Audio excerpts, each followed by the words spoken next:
Happy Tuesday morning, everyone. So, magandang umaga po sa ating lahat. Today is May 17, 2022, Tuesday, and hashtag Team LRC is back for a new set of learning sessions through our webinar series entitled Research is Life, How to Ace Your Research Paper. So, kumusta pang bawat isa sa atin? Gising-gising na po tayo at sasabak muli sa isang makabuluhang usapan ngayong araw na ito tungkol sa research. So sa mga coffee lovers dyan, tulad ko, tara na't mag-brew ng ating mga paboritong kape, kape barako ba yan? At tumutok na sa ating session. Kaya naman, sa mga kasama na natin ngayon sa FB Live, magandang umaga po sa inyo. Let us know kung saan po kayo nanonood ngayon. Please comment them down below. So let's see. Si Layla Gilias, good morning sa iyo from Camarines Norte State College. Miss Rosa R. Bambales, good morning po. Ito na ang ating mga senior high school students from Bautista National High School, di ba? It's from Jocelyn Medino Villagracia. Good morning sa iyo. Watching from Eastern Samar, Mark Sherwin Bahado. So good morning. Tita Emily Espirito, good morning po sa inyo. Watching from the University Main Library dito po sa UPLB. Yan, from Catanduanes, Jessica Fernandez Gozo. Yan, good morning po sa ating lahat. Ma'am Jojo Rington, good morning po sa inyo. Yan, I'm seeing familiar faces and names no sa ating FB Live. Pili ko mga kasama natin to ever since session 1, no? So mamaya tatanungin natin kung sino yung mga tumutok since session 1. Yan, ang dami natin mga kasama ngayon. From Leyte Normal University, Nicole Guerrilla, good morning po sa inyo. Yan. So kung wala pa po dito, ang inyong mga friendships, classmates, colleagues, mga teachers and students, itag na po natin sila dito sa ating FB Live at i-share nyo na rin po itong ating video para sama-sama po tayong matuto ngayong umagang ito. So as of this morning, alam nyo ba mga kaibigan, we already have around 7,955 registered participants. So saan ka ba naman? Ganyan kadami ang mga taong dedicated matuto tungkol sa research. So talagang full force at sama-sama tayong mga guro, mga mag-aaral at mga mananaliksik na ilalaban ng ating mga research papers para sa ating mga graduating na scholars ng bayan. Kapit lamang po tayo at i-claim ang hashtag Sablay 2022 QT. So konting tiis na lang, konting kayod pa. At mairaraos na natin ang ating mga research papers. So good morning. So sa ating mga kasamahan mula sa STI College, Marikina, Homer Peñaflor, good morning. Biliran Province State University, Reynalyn Dabocol, good morning po. So ayan, I hope on board na po tayong lahat. Time check, it's already 9:03 in the morning. Welcome to Research is Life, How to Ace Your Research Paper. So for this webinar series, our team, hashtag Team LRC, prepared 10 sessions for us to fully appreciate the value of research in our life as teachers and of course as students, as well as to learn different tips and strategies from our experts on how to further improve and ace our research papers, especially for our students who are currently working on their thesis or dissertations. So I am Joshua Michael G. Jonas, University Research Associate of the UPLB Learning Resource Center, and yours truly will be our webinar's moderator. All right, so we are now on our 9th session entitled It's Gonna Be All Right, Writing the Manuscript and Getting Published. So 2 more sessions na lang at we're now in our 9th session at nakarating na nga tayo sa exciting part ng research, yung writing proper. So paano nga ba natin i-organize ang ating mga insights, ang ating mga thoughts, ang ating mga nakuhang literature, ang ating data and analysis, at ang mga results ng ating mga experiments or interviews sa bawat chapter ng ating research paper. So how does one properly write his or her research paper? Ano nga ba yung mga writing tips and strategies na dapat natin i-take note kapag isusulat na natin yung ating research paper? Yan yung Yan yung isa sa exciting part for me kasi yan yung nandiyan na lahat ng data mo, nandiyan na lahat ng references mo. You just have to sit down and write your manuscript, yung pinaka manuscript proper mo na. No? And for a long-term goal, how do we get our research papers published in the referee journals? Alam natin mga journals na pinagkukunan natin ng literature. What more kung yung paper natin, yung research paper natin is ma-publish dun sa mga journals na yun or to be presented in national or international conferences. Diba? Bongga, diba? So how do we share our research results with the world? So lahat ng yan ay mapag-uusapan natin ngayong umagang ito. So just a few friendly reminders for our webinar. Number 1, at all times, please keep your comments helpful and considerate to our speaker, the moderator, and to your fellow participants. Second, if you have questions, feel free to write them down below our comment section and make sure that they are relevant for the topic this morning. And lastly, please do not forget to answer the evaluation form after the webinar. Our team will deeply appreciate your comments and suggestions. Please also be reminded that the deadline of responses will only be until 10 p.m. tonight. So for those who will not be able to join us today because you have an equally important matters to attend to, don't you worry, we heard you. You can always watch the replay of our sessions on our Facebook page. We now have around 94,900 strong followers. So talagang nakikita namin yung trend every session. Our strong followers are really increasing after every session. And we are very grateful for the support that you give sa amin po sa Team LRC. So your continuous and overwhelming support in our programs and services serves as our inspiration to keep moving forward. So thank you so much. Likewise, you can also watch the recorded sessions on our YouTube channel. Just search for UPLB Learning Resource Center on YouTube. So we now have around 3.06K subscribers. So nadagdagan pa rin lalo ang ating mga subscribers sa YouTube. So maraming salamat po ulit. So please continue to like, share, and subscribe sa amin po sa YouTube. Also, click the notification bell to keep you posted with our recent videos or webinars. We would also like to invite you to follow and connect with us on Twitter, TikTok, and LinkedIn. So kindly use our official hashtag for this webinar series, which is hashtag Research is Life. So for the 9th time, talagang paninindigan natin na research is life talaga. So hindi tayo mabubuhay na walang research. At para mas lalo nating mabilis makita ang ating mga videos sa ating webinar series using that hashtag. Okay. So magandang umaga po sa mga pumapasok sa ating FB Live. So i-invite pa natin ang mga kasamahan na mag-tune in sa ating FB Live. So moving forward, let's have a short energizer. So konting pangpagising lamang po sa ating mga participants ngayong umagang ito. So if you have attended our previous webinars, you know the drill and you know what to do. Sa mga ngayon pa lamang po susubok nito, madali lamang po. First, open the new browser, a new window, and go to www.menti.com and kindly use the key code that you see on your screen, which is 82788473. And kindly answer the question that you see on your screen. So allow me to put the link, the Menti link sa ating comment section. So para mabilis kayo makakapunta, let me just put it. Ayan. Sa ating comment section na. So it's 82788473.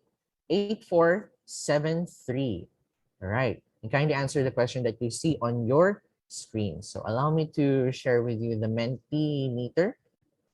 So masaya ang ating Mentimeter questions for today. Let's see. Kasi nasa dulong part na tayo ng research, ito ang ating question for our energizer. So ito. Yan. What is your favorite chapter in the research paper? So dahil tayo nasa 9th session na and we're talking about how to write or finish writing rather ang ating manuscript. So ano nga bang inyong favorite chapter sa research paper? So I know some schools may opt different parang may iba silang format, pero somehow ito yung standard na format ng ating research paper, yung ating mga chapter. So ang ating chapter 1, ang ating introduction. So sa introduction, di ba, if you can recall, nandito yung ating rationale, objectives, significance of the study, scopes and limitations, di ba? At ang ating mga definition of terms, yung mga yan, yan ang kasama sa ating chapter 1 in introduction. Sa ating chapter 2, ito yung ating mga review of related literature. So that's for our second chapter. Chapter 3, ang ating methodology. So nandito yung ating research design, ang ating data analysis, your target respondents, your target audience, yan ang ating methodology. Sa ating chapter 4, ang ating results and discussion, I believe ito isa to sa meaty parts ng ating research kasi dito lalabas yung mga findings mo sa inyong based from your experiment, from your interviews. Sa ating chapter 5, this is summary, conclusions, and recommendations. So, ira-wrap up mo na yung ating research, your research paper. What do you conclude? Also, what are you trying to imply? Ano ang in a nutshell, what is your research all about, diba? Diyan sa ating chapter 5. And what do you recommend future researchers to do, those who might opt to conduct a similar research just like your study.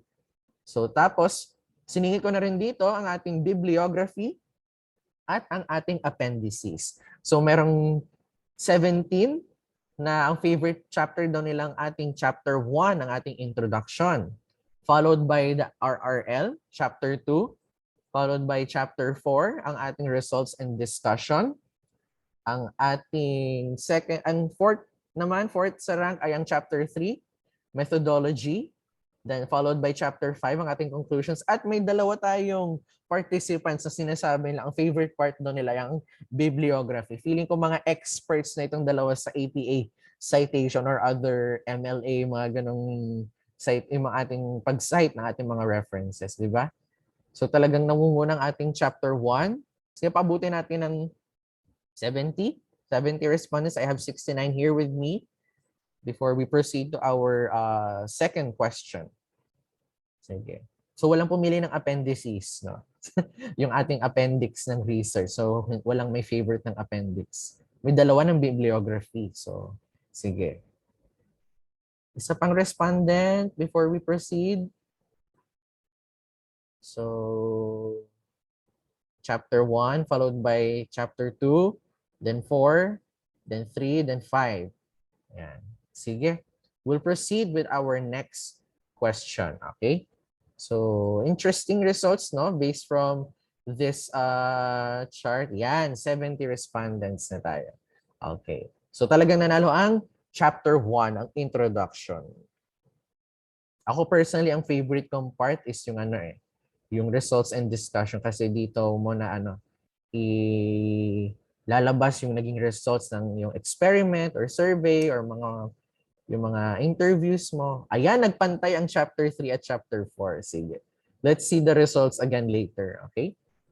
For our second question, second and our last question for today, why should we aim to have our research papers published?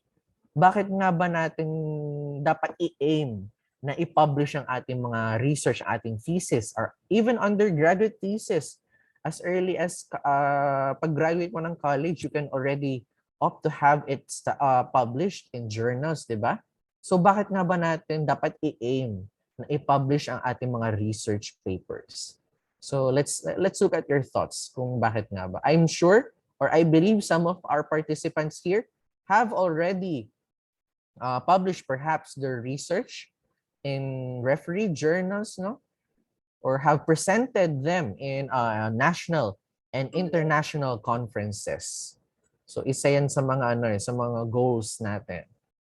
So ako share ko lang, no, parang last Holy Thursday, that I think that was last month, yung aming paper ni Dr. Benjamina Flor was formally published sa ARC Journal for Religious and Social Communication. So our paper was about yung flip service ng Catholic Church during the pandemic. So lahat ng services, or especially the Mass, was streamed or was delivered online. So that was our research paper, and we were thankful to have it published by the ARC Journal. Thank you. Shout out kay Father Anthony Leduc, SVD, for helping us with our research.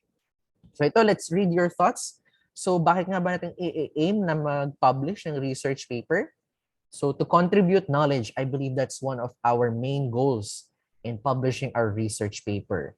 For credibility, yes, and I believe this is also a basis for promotion sa ating mga faculty and research staff, yung ating mga napapublish na research papers, especially in refereed, yung mga refereed journals, may mga Scopus Index pa na nalalaman, di ba?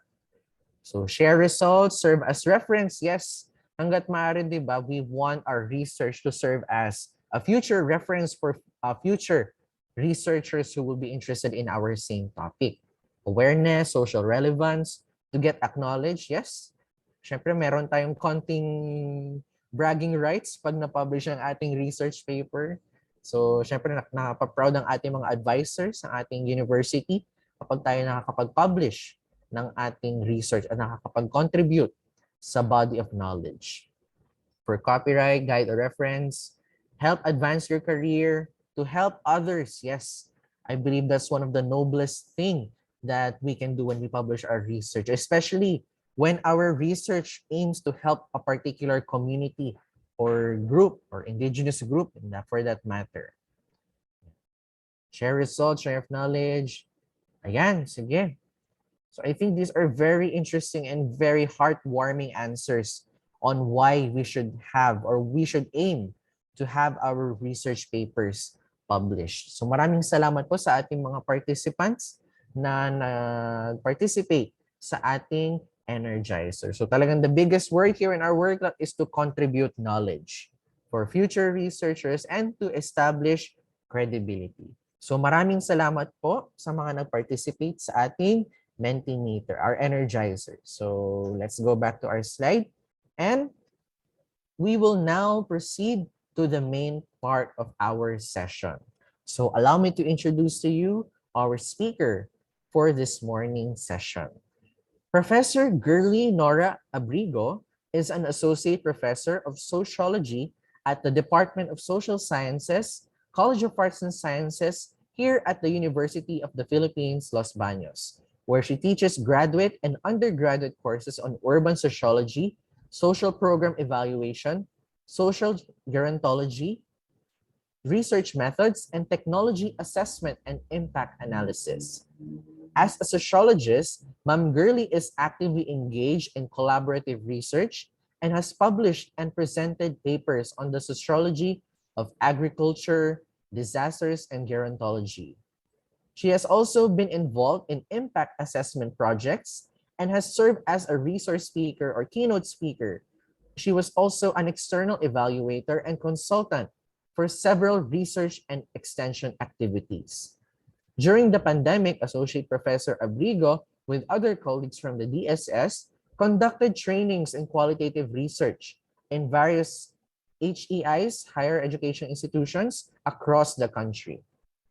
Professor Abrigo has 34 years of sociological practice in teaching, research, and extension. Prior to being a member of the faculty, she worked as a sociologist at the regional office of DOST and as a science research specialist at the Philippine Rice Research Institute, or PhilRice.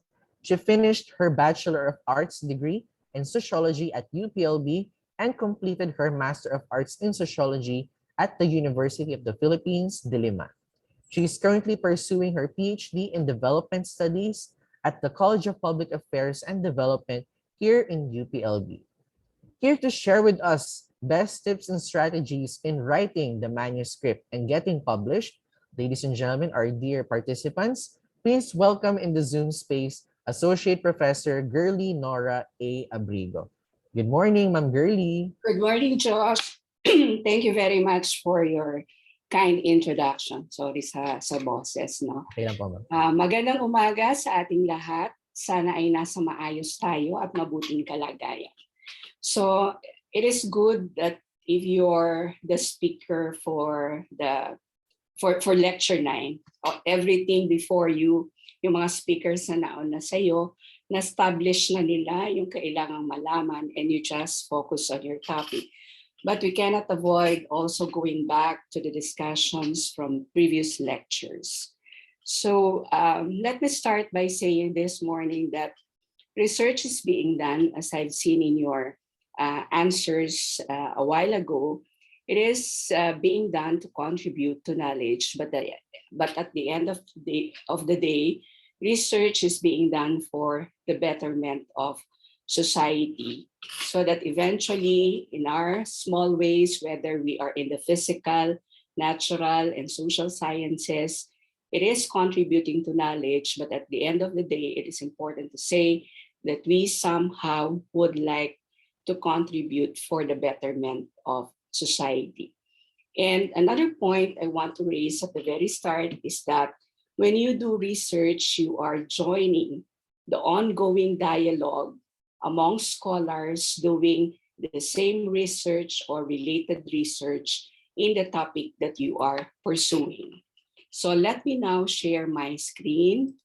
Shout out din sa mga taga San Pablo. Ako po ay taga San Pablo, pero kadalasan po ay nasa Los Baños na, kadalasan ay sa Los Baños ako nagstay. So the title of this presentation is It's Gonna Be All Right, Writing the Manuscript and Getting Published. The objectives of this webinar is to provide students with strategies in writing their thesis manuscripts and provide the students with guidelines on how to get their studies published and presented. And to be able to attain these objectives, the outline of this discussion are this, right?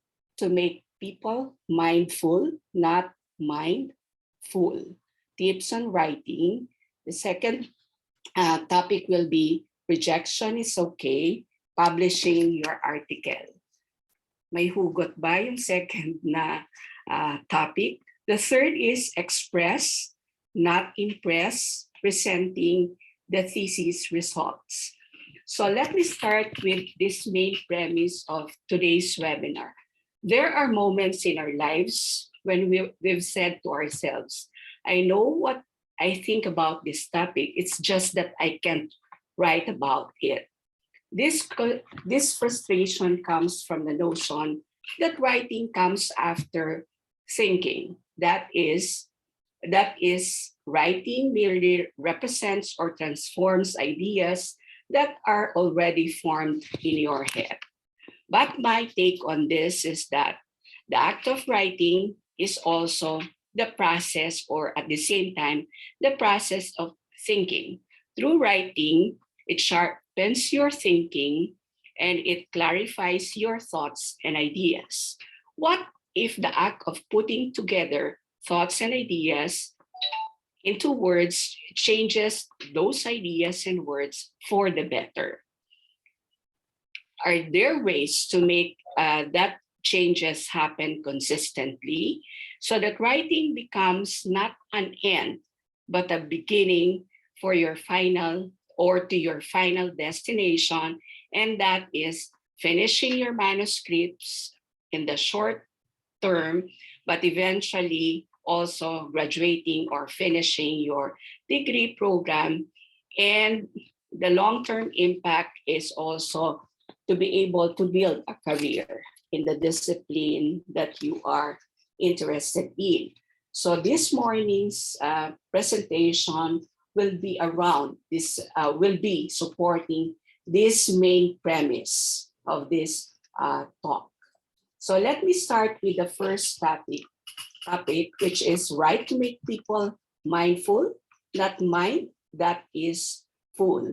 And we are going to discuss the tips on writing. There are three stages of, this is the three-stage model in writing. First, we develop an outline. Sa lahat ng methods courses nyo, and even in your English courses, the first thing that is being emphasized is that to be able to come up with a full paper or full research paper, the first thing that you should do is to develop an outline. There are two ways in which outline can be done. Can be word or sentence outline, or if you're a visual person, you do a visual map of your ideas and how they are connected with one another.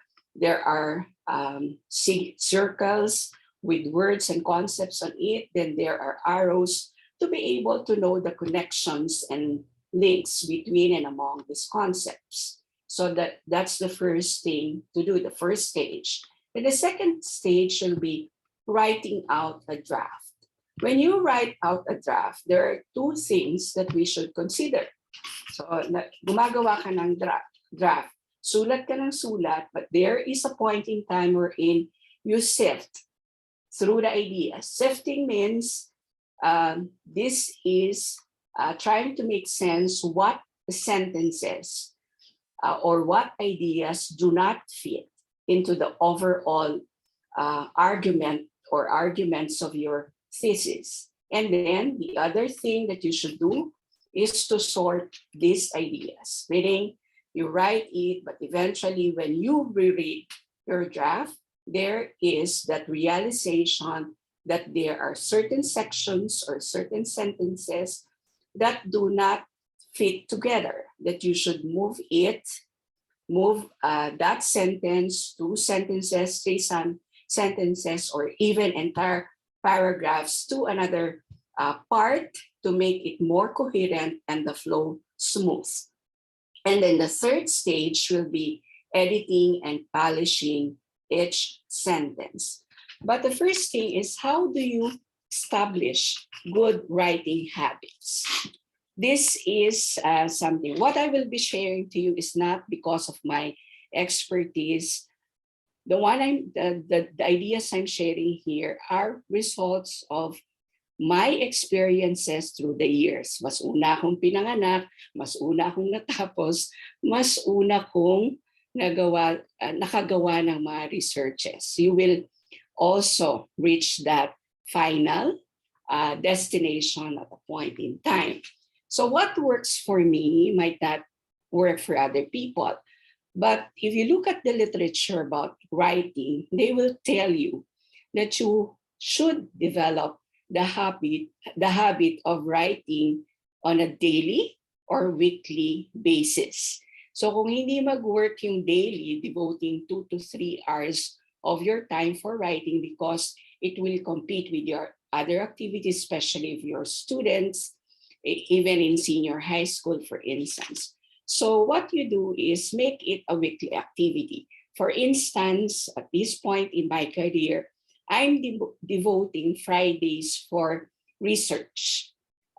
May luxury na kami na medyo matatanda to actually select ano yung ituturo namin, ano yung schedule na ituturo namin. So nag-concentrate ako sa ganitong daily, sa weekly activity.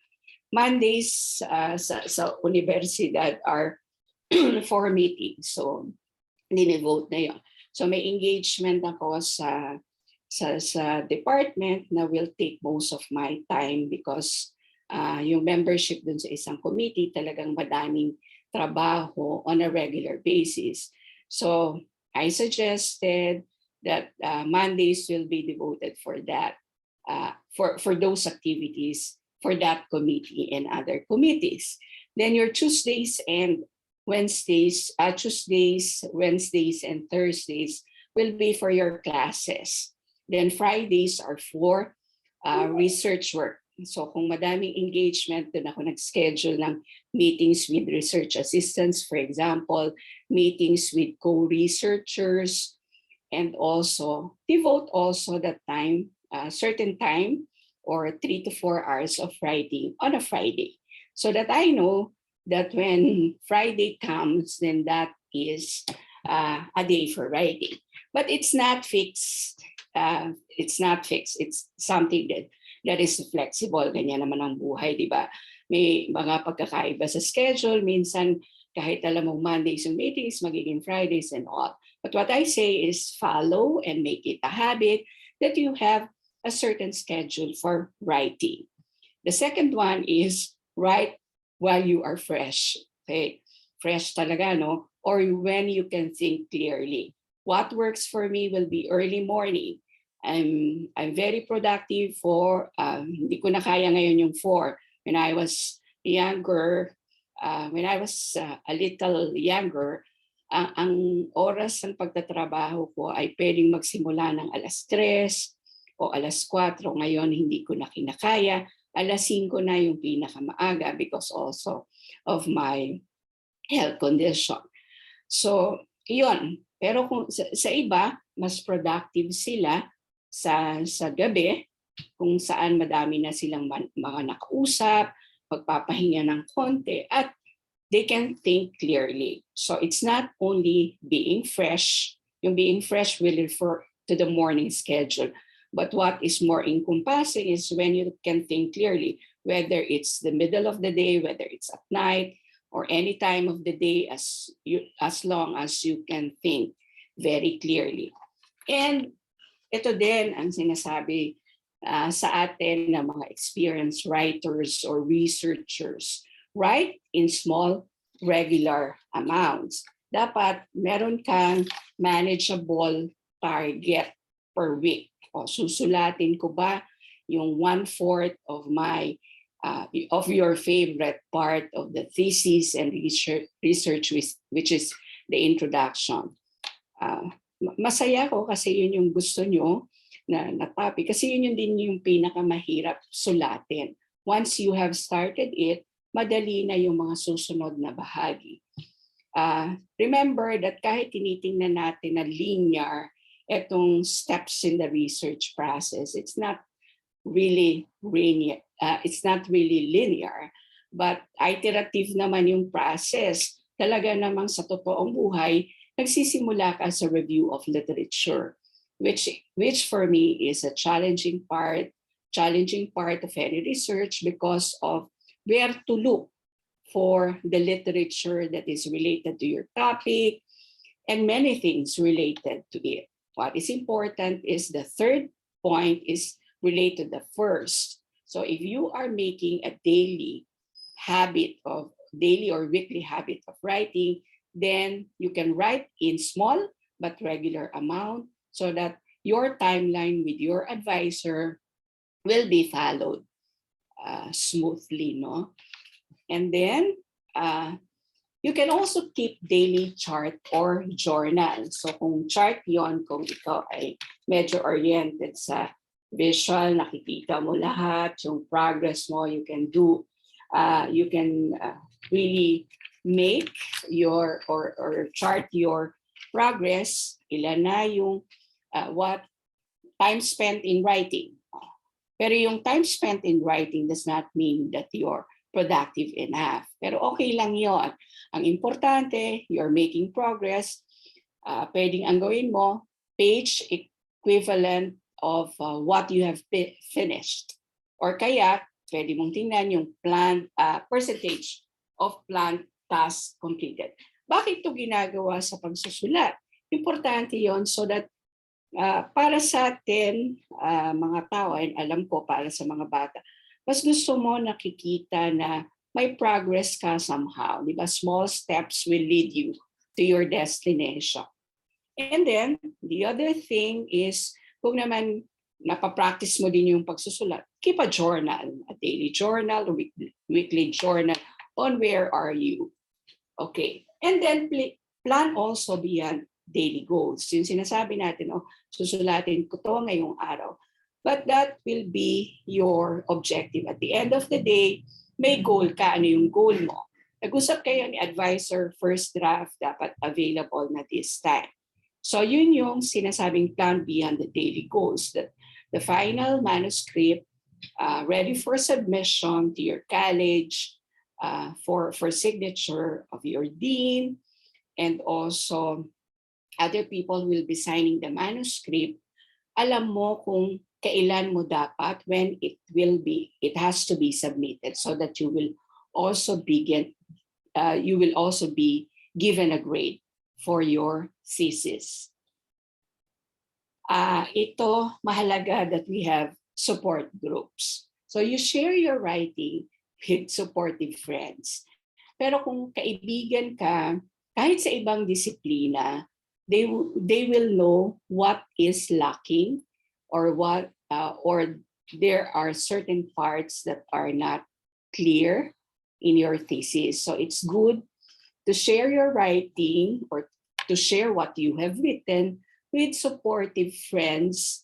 And at the end of the day, it is important that you do this before you make it public. So mas maganda, if you have a friend, you can share what you have written, and before submission to your advisor, or if you're presenting it in a conference, present it with them so that they can make suggestions, constructive criticisms for your regarding your presentation before you go public. And then this works for me. The many work, pero hindi naman masyadong madami, the better. Kasi there is pressure when you're working on 2 or 3 writing projects concurrently. And this is true for students. How many subjects do you have in a semester or in an academic year? So that is a lot. So what is good is that you know that you will be working on many papers. So it is good to make it a daily habit and know that you are working on 2 or 3 writing projects. So napapractice lalo yung writing mo in that instance.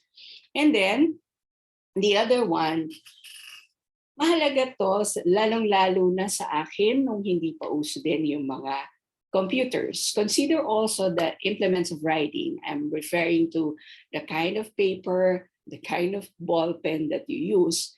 And for some of us who are older than you, we still do this, especially preparing for this presentation. I have this yellow paper with me to be able to jot down my ideas and how I will do the presentation. So it is important for me that this quality of paper is the one I'm using for my writing, because it helps generate ideas somehow. So I also prefer ball pen with ballpoint 0.7 or 1. So noon yun. But for now, computer na yan. Diretso na kayong nagsusulat. So I think it does not matter. But the second part of this is consider also the physical location. So some researchers, colleagues, or students can work better depending on location.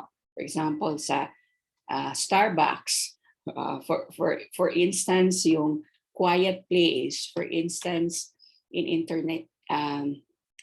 coffee shops, for instance, or in any part of your house, as long as you know that in that location you can be productive. Some writers would see that we should also avoid appealing workplaces like the bedroom, because there's a tendency for you to, after writing a sentence or 2, you see your bed and you want to sleep. But for others, it might be a motivation to see a bed, that I have to write this much based on your target, because at the after finishing this target, I can rest.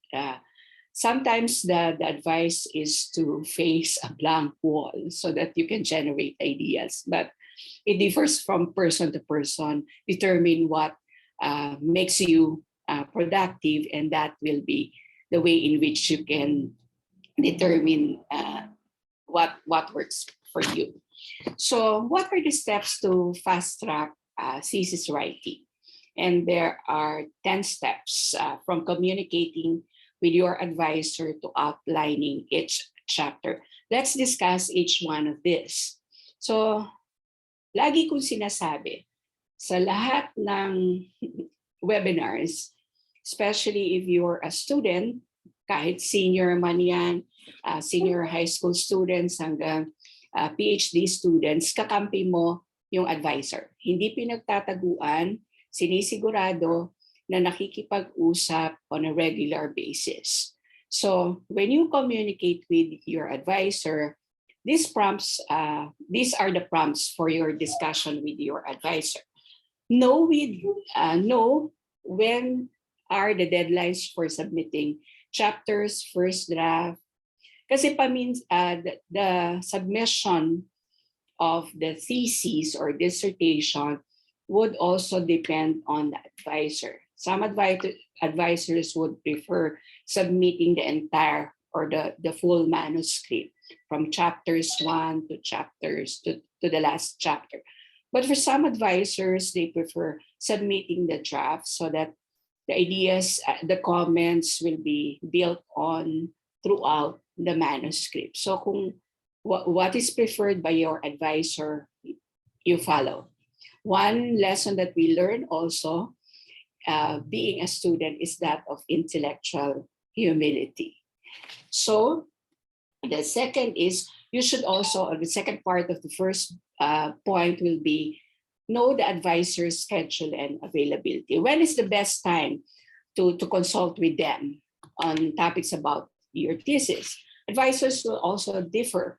They will, some advisors will say that, look for my consultation hours, and anytime you're available, it fits in with my schedule, then that's the time. For some others, they schedule also a thesis day for their students. So this semester, I divided the time for research and advising on a Friday, so that after Friday afternoons, nasisira din yung schedule, will be devoted for consultation with my advisees. Okay. Second point is, also determine the means of exchanging drafts and feedbacks. Saan ba? Okay lang ba sa messenger o gusto email talaga lahat and all. So we expect also for those advisors who are here and also teachers who are here, our students expect us to have kind and helpful feedback. At times, this is the ideal. At times, hindi din ako kind, but there is always a conscious effort to be kind to your students because they are also struggling with many things aside from your thesis. Totoo kaya yun? Baka may react na aking estudyante and advisees. And then, the aim is, kasi you're targeting and you want to finish writing your manuscript. So you always translate comments into writing and revising tasks. For some, the way to do it is you prepare a table or a matrix with the comments of your advisor on the first column. Then the second column will be your response. The third column will be the page or paragraph where the revisions can be found, so that your advisor will be guided, and she knows by just looking at the table or the matrix, she or he knows that you are doing something about your thesis. So that you also, by writing these comments and responding to this, you check your interpretation of their feedbacks. Tama ba yun? And then the second step is monitor your progress. As I've said a while ago, to monitor your progress, list the writing you have done for your thesis. Sabi ko, ilang porsyento na ng introduction and so on. And add up the number of words or pages you have written. For some degree programs, and for many degree programs, the number of words will be the guide in terms of are you finished with your thesis, or even pages you have written. List chapters you have written partially or in full. Chapter 1, finished because this is my favorite. I'm clear about what I want to do. And then the review of literature will always be partly, because as you will be writing your thesis, then you will be adding up depending on the findings also of your study. So the review of literature does not stop when you are done with your proposal. It's always there. at your back staring at you, and so on. Then it's also important. So we're talking about content here, but it is also important that we list barriers to writing. For remote learning, some of the students will be saying household chores is a barrier to writing, is a kind of a barrier to writing. So I can readjust my schedule. The household chores happen this period, then I have to do it early morning or at night. So through this listing of barriers, you know how to adjust and cope with those barriers. And then again, you summarize feedback from your advisor, a suggested format I've mentioned a while ago. And then through monitoring your progress, you also get organized somehow. So that when you monitor your progress, there is a new you, according to Murray. The new you become focused on writing. You can visualize writing every day. And because of writing, the list of barriers to writing, let nothing stand between you and your writing goal. Better, parang andaling sabihin pero mahirap na gawin yon. Use writing activities to maintain and recapture focus. Yun yung laging sinasabi sa atin. Kaya nga regular yung writing natin, 1 to 2 hours, baka pwede namang nakafocus yung attention natin for that manuscript. And this is think about, visualize about how good it will feel to finish the manuscript and eventually your degree. And then you now start writing. Free write for 10 minutes on your thesis. Sulat ka lang ng sulat. The problem, I consider this also my problem, is you always have an internal editor, I should say. So, sinusulat mo, pero iniisip mo, ay, malito. So, isasantabi mo muna, sabihin mo dun sa internal editor mo, ay, dyan ka muna. Free write muna. And it is always important that you do not stop to consult your sources. These are the materials you have reviewed for your review of literature. Sila din yung isa mo talagang kakampi all throughout the writing of your thesis. And then the last one is read over what you wrote. So, di ba, isinentabi mo si internal editor mo. So, read over, baka may nakita ka doon. Then write for another 10 minutes hanggang natapos mo na yung kata 10 minutes mo, namamahinga ka din every 5 minutes. So that you're finished with your writing regularly on a particular schedule. So when you are rereading now what you wrote, you can fill in the gaps, develop ideas, or contribute where you left off. Mali po yun, where you left off. So at this point in time, no major revision is needed. This is start of writing. And then next thing is you write an overview of the whole study in sentences. As I've mentioned a while ago, there are several ways in which you can write your outline, but it is advisable that you write it in sentences because it becomes, through writing it in sentences, the main argument or the arguments of your thesis can be seen from that sentence outline. And I think you have been hearing time and again that why will you be afraid of presenting your thesis or your proposal? It's your work. Ikaw lang yung nakakaalam nun, ikaw yung nakakita ng literature. So that you trust your own overview of the study. This is also because you have your advisor also as your guide. You're exposed to the literature and other things. So you can still ignore gaps, errors, and discontinuities. Sabi nga natin, sa stage 2, mangyayari yung sorting and sifting. If you will recall the 3 stages of writing. And then continue to write. So make up a schedule of writing. So determine the schedule of the submission with your advisor, as I had articulated a while ago. From the schedule given, your given by your advisor, plan when the first chapter man yan, or kung anong chapter, or first draft should be finished. You give yourself 1 week before the submission so you can still revise what you're going to submit. So you need now, di ba sabi natin kanina, outline the thesis. Now, you outline each chapter. So take your thesis outline and expand on each heading. Di ba sabi natin may heading siya. Ang main heading mo, introduction.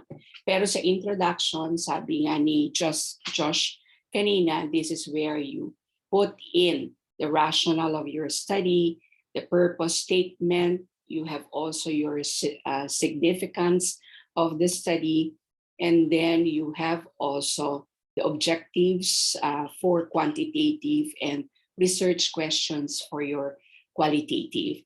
So may subheadings ka. And for your review of literature, let's now go to list headings and subheadings for each chapter on separate pages. For example, for my advice is my tip in writing, in determining the subheadings of the review of literature will be based on your objectives or research questions. So yun yung subheadings mo. And for your methodology, it will be composed later on. I will also mention that you have your locale of the study, research design. You have also your data collection methods. You have sampling design. You have your sample size. You have participants and data analysis. My apology also that the examples I am giving are social science related examples or format. My bias because I'm from the social sciences. And then the third is add notes on each as you think of them. This is what I need to write in this subheadings of the main heading of methodology, for instance. Do not force yourself to go through them in order one by one. Sabi ko nga, hindi yung tatapusin ko si intro, tatapusin ko si review of literature. Kasi when you are writing, ongoing naman, ongoing yung revision mo, review and revision of all the parts. So to have that sense of accomplishment, one advice is also do the ones that you have something to write for first. If sabi ko nga, the first thing that we do is the review of literature. So write it first because you can find there the research gaps which will point you out to your research problem. Okay, go back to add 1 or 2 subheadings to the rest, and then check that you still have your thesis in mind. Remember, this step will tell you, am I going beyond the scope of this thesis? I will go back to my research questions and objectives. And are these subheadings that I added in any of the sections still will be related to my research questions? You always have that check so that you will not be overwhelmed as you write your paper. Check that all the headings develop your central thesis. Okay, so this is writing regularly. I hope you can also do this, that at the top of the first page of your draft in each section, you see how many pang ilang draft na to. Draft 5, you put in the date, the word count, so that you can monitor also your progress at hindi ka din nalilito kung ano na yung isasubmit mo sa advisor mo. And then revise also, because once you have submitted to your advisor, she or he will have comments, then translate your advisors into writing actions. What kind of revision does this require? Diba? May track changes in the Word file, for instance, then you see there. And you can group these comments into 3. Your advisor would like to expand, for you to expand on the connection between and among the arguments and ideas you have raised. You can add a paragraph by defining a concept that you have introduced related to your topic. So kung singlehood man yung topic na pinag-aaralan mo, kaginhawahan is a term that you introduce, and your advisor would tell you, define this or describe this because it's another concept that is related to what you're studying for your thesis. Add 2 or 3 sentences explaining your ideas. Sometimes one paragraph contains a lot of ideas that are not related to one another, and your advisor will tell you, or this, expound on this, because these are 3 different ideas but related to one another, but you put them in one paragraph with no explanation at all. And then put it all together, write sentences and paragraphs to make your thesis coherent. What we want to achieve in a thesis when we write is coherence. Create explicit links between the end of each chapter and the beginning of the next. As I'm always saying with my students in our seminar course, and even I'm telling my advice is the first sentence of your thesis in the introduction and the last sentence of your the last sentence which is in your recommendation should be connected with one another, so that when the reader does not have any time to read the whole manuscript and he or she has only a few seconds to read, the first sentence and the last, they should be connected with one another. So link back, you will always be guided by your research question. So link back to your research questions, objectives in some, ideally in all chapter introductions. Make explicit connections between the research questions, objectives of the study, and your conclusions. Meaning the message of these first 3 is that all of the statements, all of the parts will be connected with one another.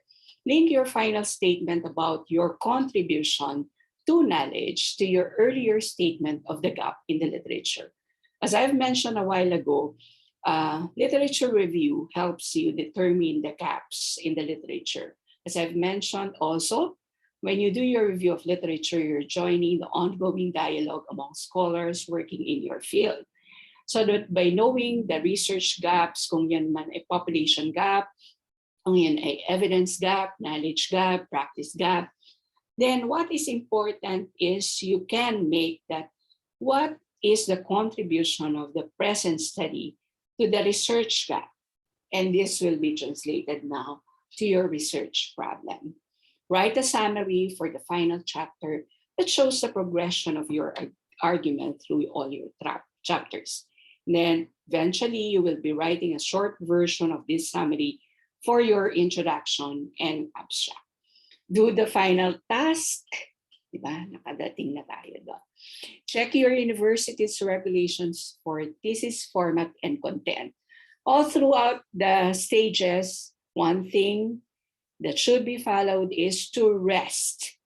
Even if you take regular breaks, 5 minutes in between writings, you are probably exhausted at the end of writing your manuscript, so that you need to take a rest. But it's not the end, di ba? Paminsan sabihin, I still see, eto akong nagsasalita taga sa mga advices ko, ang tawag na siguro na, ang sabi sa akin, draft, hindi na mabilang. So you should be checking again your introduction, conclusion, and the claims of your paper. Make sure that the body of your report is coherent. Then it is important that you check your paragraphs and let your draft also cool, then revise it. Okay. So readers must recognize 3 things quickly and unambiguously in your introduction, conclusion, and claims. Where your introduction ends, madali naman siya kasi may heading ka. But what is being said by Turabian et al. Is that what becomes part of your introduction are merely introduction and not conclusion. Kasi sometimes we have the tendency to conclude in our introduction. So where your conclusion begins and what sentences in one or both that state your claims and arguments about the thesis. Make sure that the body of your report is coherent. What key terms run through all sections of the report? Remember that you're doing a thesis in a particular discipline so that you have specific terms for the thesis itself, yung popularizing later on pa yun. But you remain faithful to the concepts that are studied in your discipline. So socialization, for education, is it remote learning? How do we make sense of remote learning if we are in the field of education, for instance? Where each section and subsection ends and the next begins. I've been hearing this time and again. And how each section relates to the one before it. So there's really a connection between and among the paragraphs and what role each section plays in the whole. The introduction builds up your topic. The review of literature substantiates your claims that there are gaps in the literature that you have found when you have reviewed these materials, and then end it with establishing also that these are the gaps and the present study would address this. Then you have your conceptual and theoretical framework to help you frame your study. There are concepts, there are arrows to show the relationships. There are theoretical frameworks, which are a combination of the theories, lending and which will help you explain your findings. And then for the methodology section, you should now determine the appropriateness of the research design, the locale, the sampling, and everything that is contained in your methodology to your research questions. The research questions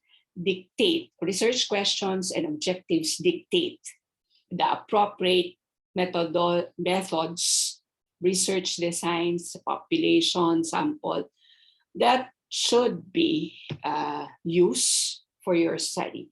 So there's a really coherence and connection between and among. After that, kasi if you fail with the methodology, you don't follow the rigor, then there can be problem now. Wasted na yung iyong results in discussion. Then, having followed the rigors of the study, I'm now ready to present to the audience the results and discuss these results so that I can make conclusion and recommendation in different forms. And then check your paragraphs. Time and again nga sinasabi, each paragraph should be relevant to the point of its section. Each paragraph should have a sentence or paragraph introducing it. Avoid strings of short paragraphs, fewer than 5 sentences, or very long ones. For most fields, more than half page. Wag naman po. If we can cut it, for instance, the better. And then, sinasabi, lagi narinig din natin, na pag nasulat mo na, hayaan mo muna isang araw o 2 araw, pabayaan mo siya. Don't read the draft straight through. Just skim its top level parts, the introduction, the first paragraph, unti-unti of each major section and conclusion. Based on what you have read, revise it guided by these questions. Does the revision or the arguments of the paper hang together from the introduction down to your recommendation? Does it establish your arguments for your thesis? Then, suggested by Nathan in terms of order of writing, sabi ko nga yung methodology, yung review of lit wala dito sa kanyang suggestion. So preliminary version of background. Before you begin, think of your objective and motivation behind carrying out the research. Your teachers and advisors will tell you that at this point in time, this is the only time wherein you can write on a topic that you are passionate about. In other instances, when you're working, that cannot hold true because your organization will have its specific mandate and goal that you cannot choose a topic you want to study if it does not fall under the goal of the organization. So look for a topic that you're passionate about. Yun ang importante. And then, lahat ng yon, this will serve as a basis for the introduction in your final paper. So when you begin also your research, write up the method section as you collect your data, and then start organizing your data into figures, tables, and themes for qualitative research. This will help you to visualize the data and to see gaps in your data collection. And then figure captions, yung use of the figure is generally adapted yung sabi. Once you have a complete set of quantitative and qualitative data presentation, write also the captions, ano yung themes na yon, ano yung figure na yon. The caption should stand alone in explaining figures and tables. For the results, describe results. In the thesis, magkasabay na yung results and discussion. But if you're submitting it in journals, usually there will be a separate section on results and discussion. So this, the suggestion by Nathan is when in instances that there is a separate section for it. Describe the results, but do not interpret them. Interpretation should be left to the discussion section. In writing this discussion session, be sure to adequately discuss the work of other authors. So this is where you put in your, you also go back to your literature because you will relate your findings to previous studies if it is similar, if it is different. If it is different, you have to explain. The explanation might be in terms of local, culture, and other things in the social sciences. Discuss the relevance and also flaw in methodology of other authors. And then conclusion, build ideas that were mentioned in the discussion section and try to come to some closure. So make recommendations for further research or policy actions based on findings. Then you can now go back to your introduction. Look back at your original introduction. You can now revise it based on what happened and write your abstract class when you have finalized the direction of your thesis. The second section is rejection is okay, publishing your article. There are different kinds of publications that are available. So in my experience as an advisor, sa undergrad, as of the moment, I'm not aware that immediately after graduation, they have written something about their paper. That happens dun sa mga graduate na ng MA or MA Sociology, when even if they have written their paper in one of the courses, they usually submit it to journals and then it got published. So there are traditionally printed journals, there are internet journals, there are conference proceedings when you presented your paper, may post, and seminar proceedings and books. Okay, so ang usually target natin is that of traditionally printed journals. And what is the importance of choosing the right journal?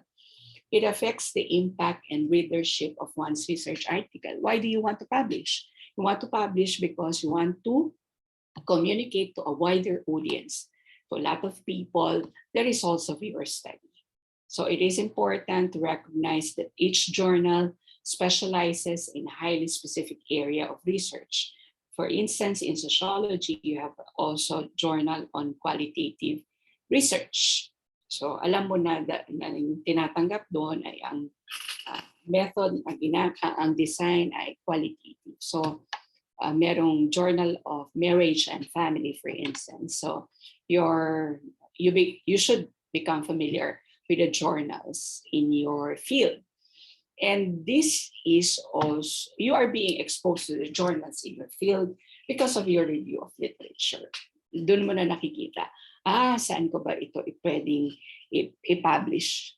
The readership varies considerably from one journal to the next, because one journal will be catering for sociologists, for instance, but there are journals that interdisciplinary. The focus is on a particular topic, but the approach, and by agriculture, the approach can be interdisciplinary.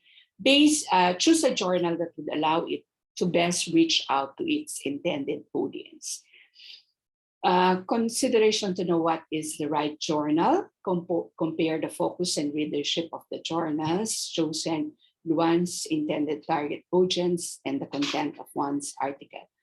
The best way to do it is look through past issues of the journals. Does this journal allow people interested in similar topics to find out more about one's study? And are there studies similar to one's article that were published in previous issues of the journal? And then considerations, you should also select 2 or 3 journals in the relevant area of research which are focused towards one's area of research. And the second one is important. You discuss with advisor on the possible journal options. So they are advisors because they are experts in the field. So they know what journals will be, what will be the best journal to publish your work. Okay, so there's a different rule altogether if your advisor is a co-author or not. Settle for the journal which can best capture the main essence of one study. So the format for journal article, ito yung mga sections. You have the abstract, you have introduction, materials and method, results, discussion, conclusion, acknowledgement, and references.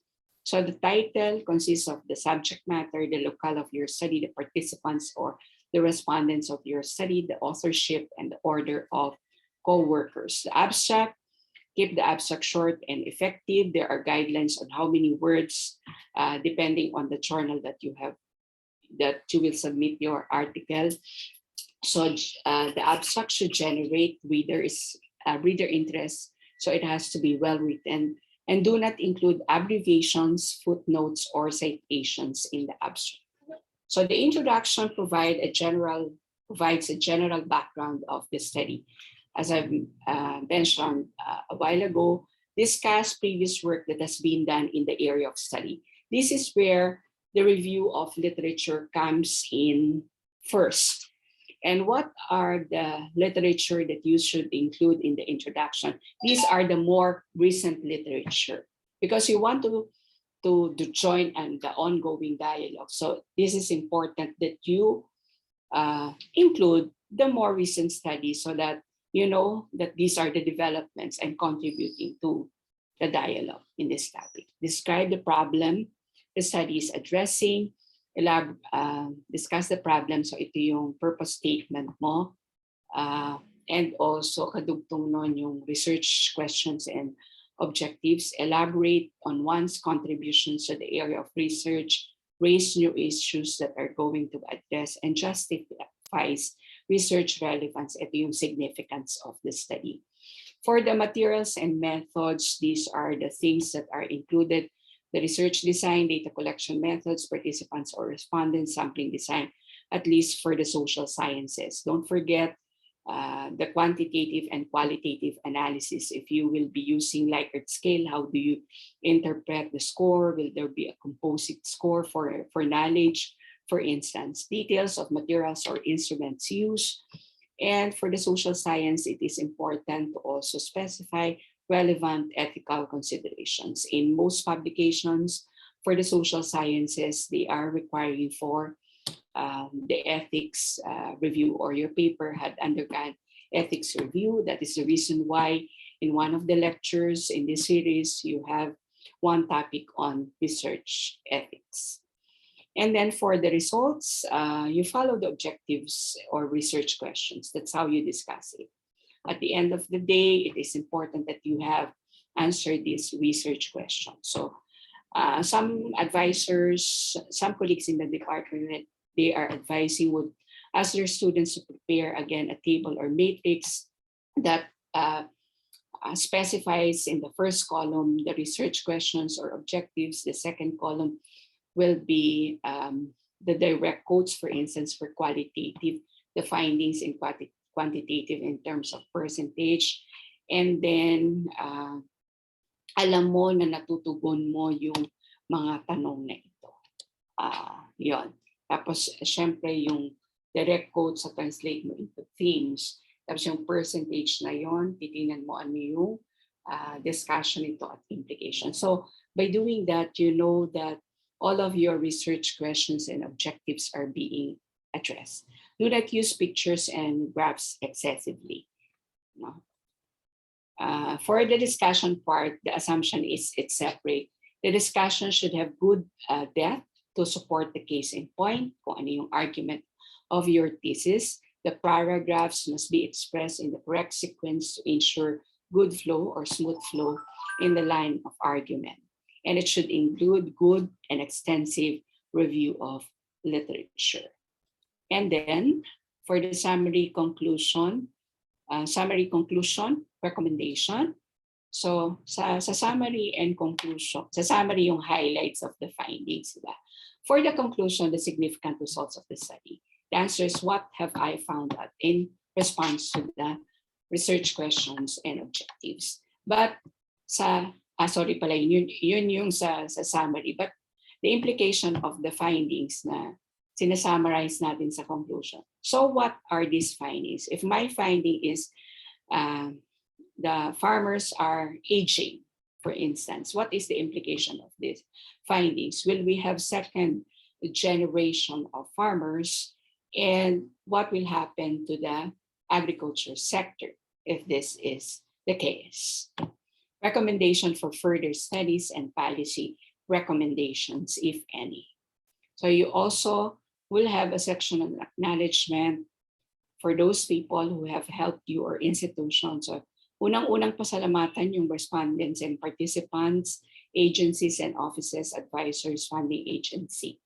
And then you should always be sure that you have followed the correct citation depending on your field. For us in sociology, the APA will be the format we are using. But look also for the guidelines for the authors in the journal. They will specify to you on what will be the format for your citations and also your bibliography. So ensure that all citations are correct. There are also reference manager to use. Mendeley will be one wherein you can link it so that you eventually have references. And then use original sources as much as possible if you can look at the sources. So iwasan din natin yung Abrigo as cited by Abrigo. Abrigo GNA as cited by Abrigo M, for instance. If it's possible to look for the original Abrigo G material, use it rather than cited by. So sabi nga nung title na to is rejection is okay. Even kami na mga researchers na we experience rejection. So bago ka ma-reject, ganito muna yung ginawa mo. So sinubmit mo si article, there is a review process, you have evaluators, and evaluators would have a table or the comment is in the manuscript itself. So what we do, and some journals would also tell you to accomplish this form, na ganito yung format, but if they don't have a form for that, this is a suggested format in responding to reviewers. Usually you have 3 reviewers, and then you put in the comments of reviewer 1 muna, tapos reviewer 2. There are common comments. Just indicate also in the comments that this is similar to the comments of reviewer one. And then you respond to the comments, so that sometimes we say, we are grateful for your comments, and this is the response bago ka mag-respond. And then you put in the page and the line number, so that when the reviewers are reviewing again your response, they would readily see your response. How to deal with rejection? To solve. It's not bad. To solve. There is really that time you feel bad, nalulungkot ka, umiyak ka. Sabi ko nga, kami nga may rejection. How much more if you're a beginning researcher, may nasulat ka. Okay lang yan. But the most important thing is also to move forward. Hindi moving on. Moving forward because you will take into consideration the lessons learned from that rejection. Then you revise again. Then you resubmit to other journal. Better na yung article mo because you learn from the comments of the reviewers where you have been rejected. So this is the last part of my presentation, express, not impress, presenting thesis. This, ayun pala. So sabi ko, magbabrag ako sa presentation ko na ito. So dun sa aming department, meron kaming best thesis every year in the past, generously given by the family of the late Dr. Helia Castillo. So meron kaming competition. Okay. But it's not that all will be competing. Sino yan lang yung willing with the help of the advisors. So ako, lagi kong i-encourage ang mga advisors ko to join in the competition. And sabi ko nga, I'm bragging that during the first time when there is a best thesis, my advisee won dun as ng best thesis. Nasa teacher siya sa rural high. On the second year, two of my advisees won. The first place is now a law student after graduation and after working for me as an RA in an impact assessment. And then the second is working in a private research agency. And then for the third time, say umuunti na yata, hindi naman umuunti. The third time, three, first, second, third, lahat ng nanalo were my advices because I encouraged them to join. What is yung tatlo? Yung una ay RA sa isang project din dito, na ang project na study leader ay colleague ko working on edible landscaping. Then the second is a teacher at South Hills. The third is, I think, if I'm not mistaken, pursuing law or med. I'm not so sure about this. What is the message of this? That students are good. The advice, ang base dito ay hardworking si mga bata, and yung mga nananalo ng first except dun sa second round are not cum laude graduates. Were not graduating with honors. But what they did was they have that motivation and passion and commitment for the topic they have chosen. Tapos ay masisipag, regularly seeing their advisor. So ang contribution ko dun ay 0.01 lang for their achievement. Okay. Tapos, yun yung story ko, bragging. The third is express, not impress, presenting your thesis and even your papers in your classes. Why do you want to present at conferences? This is the ideal forum for communicating your research to experts in your fields. Allow you also to stay up to date with developments in your field while attending the conference. You are also listening to other people, and usually there are may mga sessions which are related to one another. So you get exposed to what are the developments in your field in general, for example, in sociology. and to be in contact with important people, which can help you also build your career in sociology, for instance. It inspires your current research, and it also polishes your presentation skills. So, what conferences to choose from? So, you become aware of the call for papers of student conferences. There are, I think, a few in your discipline, so you should become aware. Your student faculty conferences, for example, in UPLB, the CAS has a yearly student faculty conferences, and this becomes a venue for our students to present their papers, hindi pa nga thesis.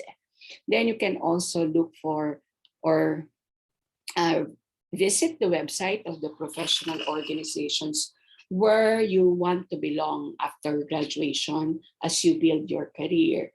So for sociologists, the Philippine Sociological Society is one, at yun yung ina-attendan na conference, yung mga conference nila yearly. Then you submit the abstract, see the call for papers for length and nature and abstract. Consider the theme of the conference, and then after some time, your acceptance. So yayabang uli ako so that the department offered a course last year on the sociology of disaster sa special topics namin sa SOC 191. And I taught the course, and 3 of my students presented a paper. Nagkataon na magkaakma yung kurso at yung papel na pinagawa ko doon, tsaka yung tema ng international conference, kasi nga virtual conference, so international conference. And 3 of my students in sociology of disaster presented their paper in such conference while being a student. No, they are graduating, preparing their manuscript now. Ngayong May hanggang June. So yung binanggit ko na nanalo ng best thesis din nung second year dun sa best thesis competition ng department, also presented her paper in Japan, an international conference also of Asian sociologists or Asia Pacific sociologists, and she also won the best paper award. So some consideration is it organized? You think, is it organized by well-established and specific scholarly or professional societies or associations? What options are there to contact conference organizers, and what is the timeline of paper acceptance to a conference, and does the conference have research or paper awards?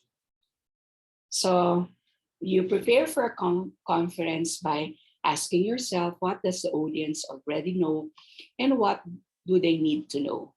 Through my paper, formulate a clear structure, practice the talk with your friend or friends, and time yourself. Usually will take you presenting your paper in 15 minutes, the Q&A 5 minutes. A general rule of thumb for the number of slides is 1 slide per 2 minutes.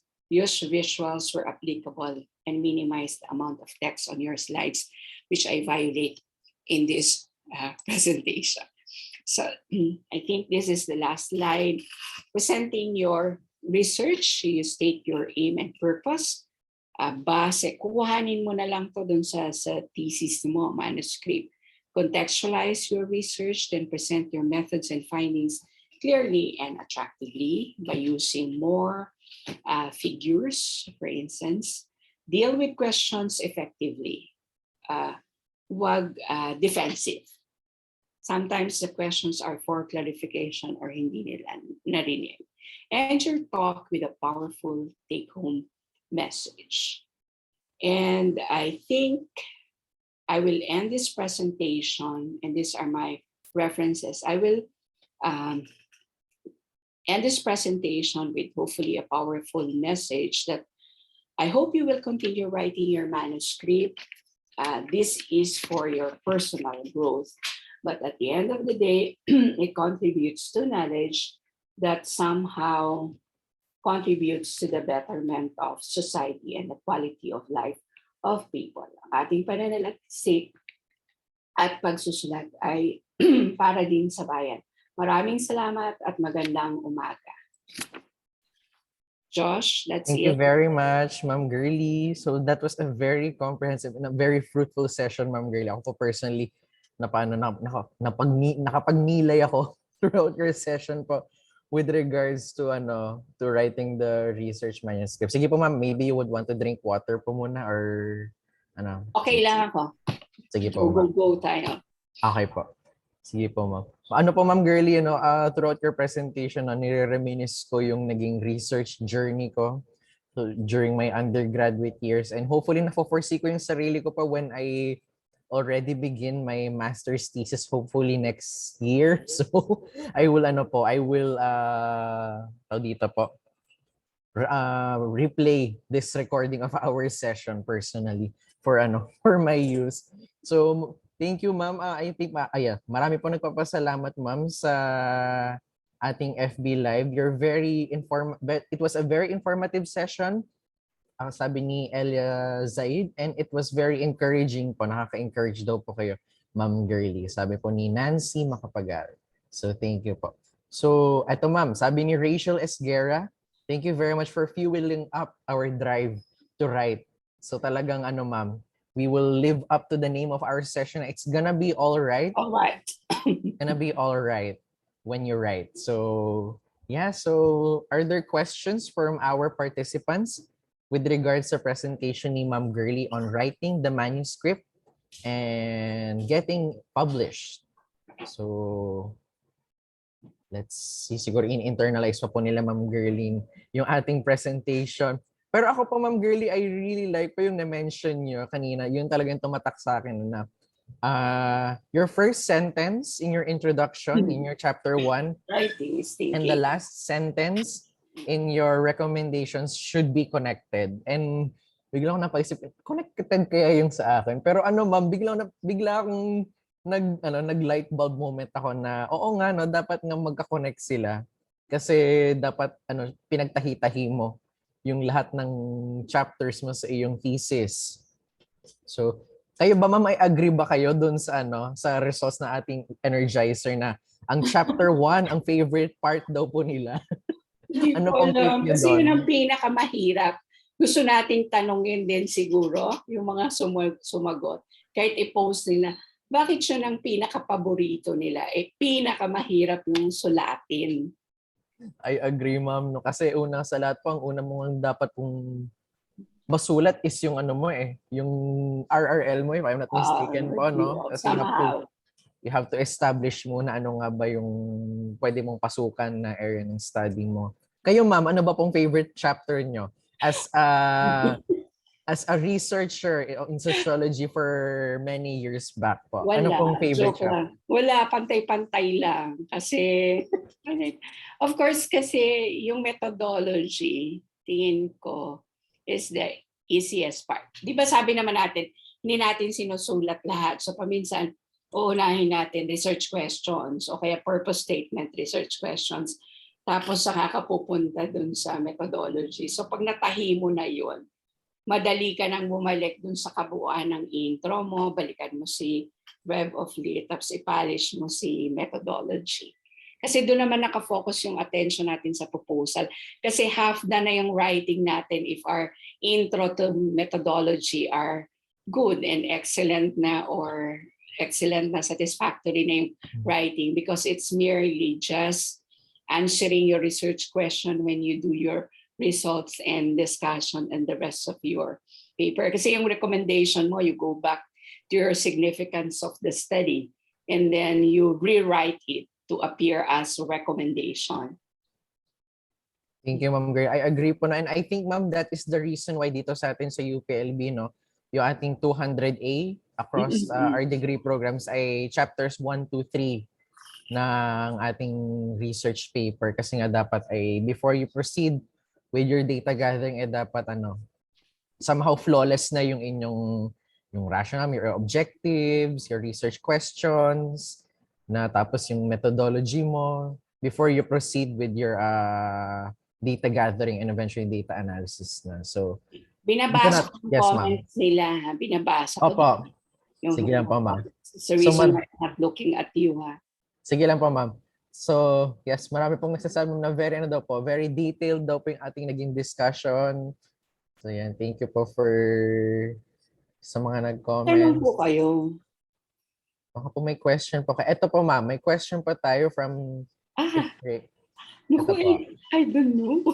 Ito po. I don't know. I think it depends mo, ma'am, no? Oo. Kasi ang question niya is it required to have a PhD to publish a scientific book?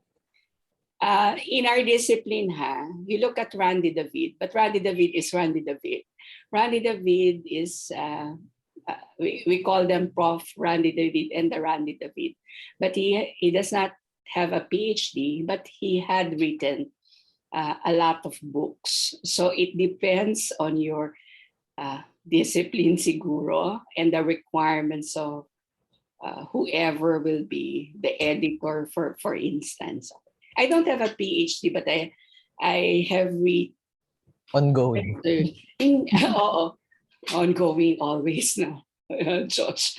Tapos, nung ako ay researcher sa PhilRise, our research team, it's a collaboration ng ERI at PhilRise.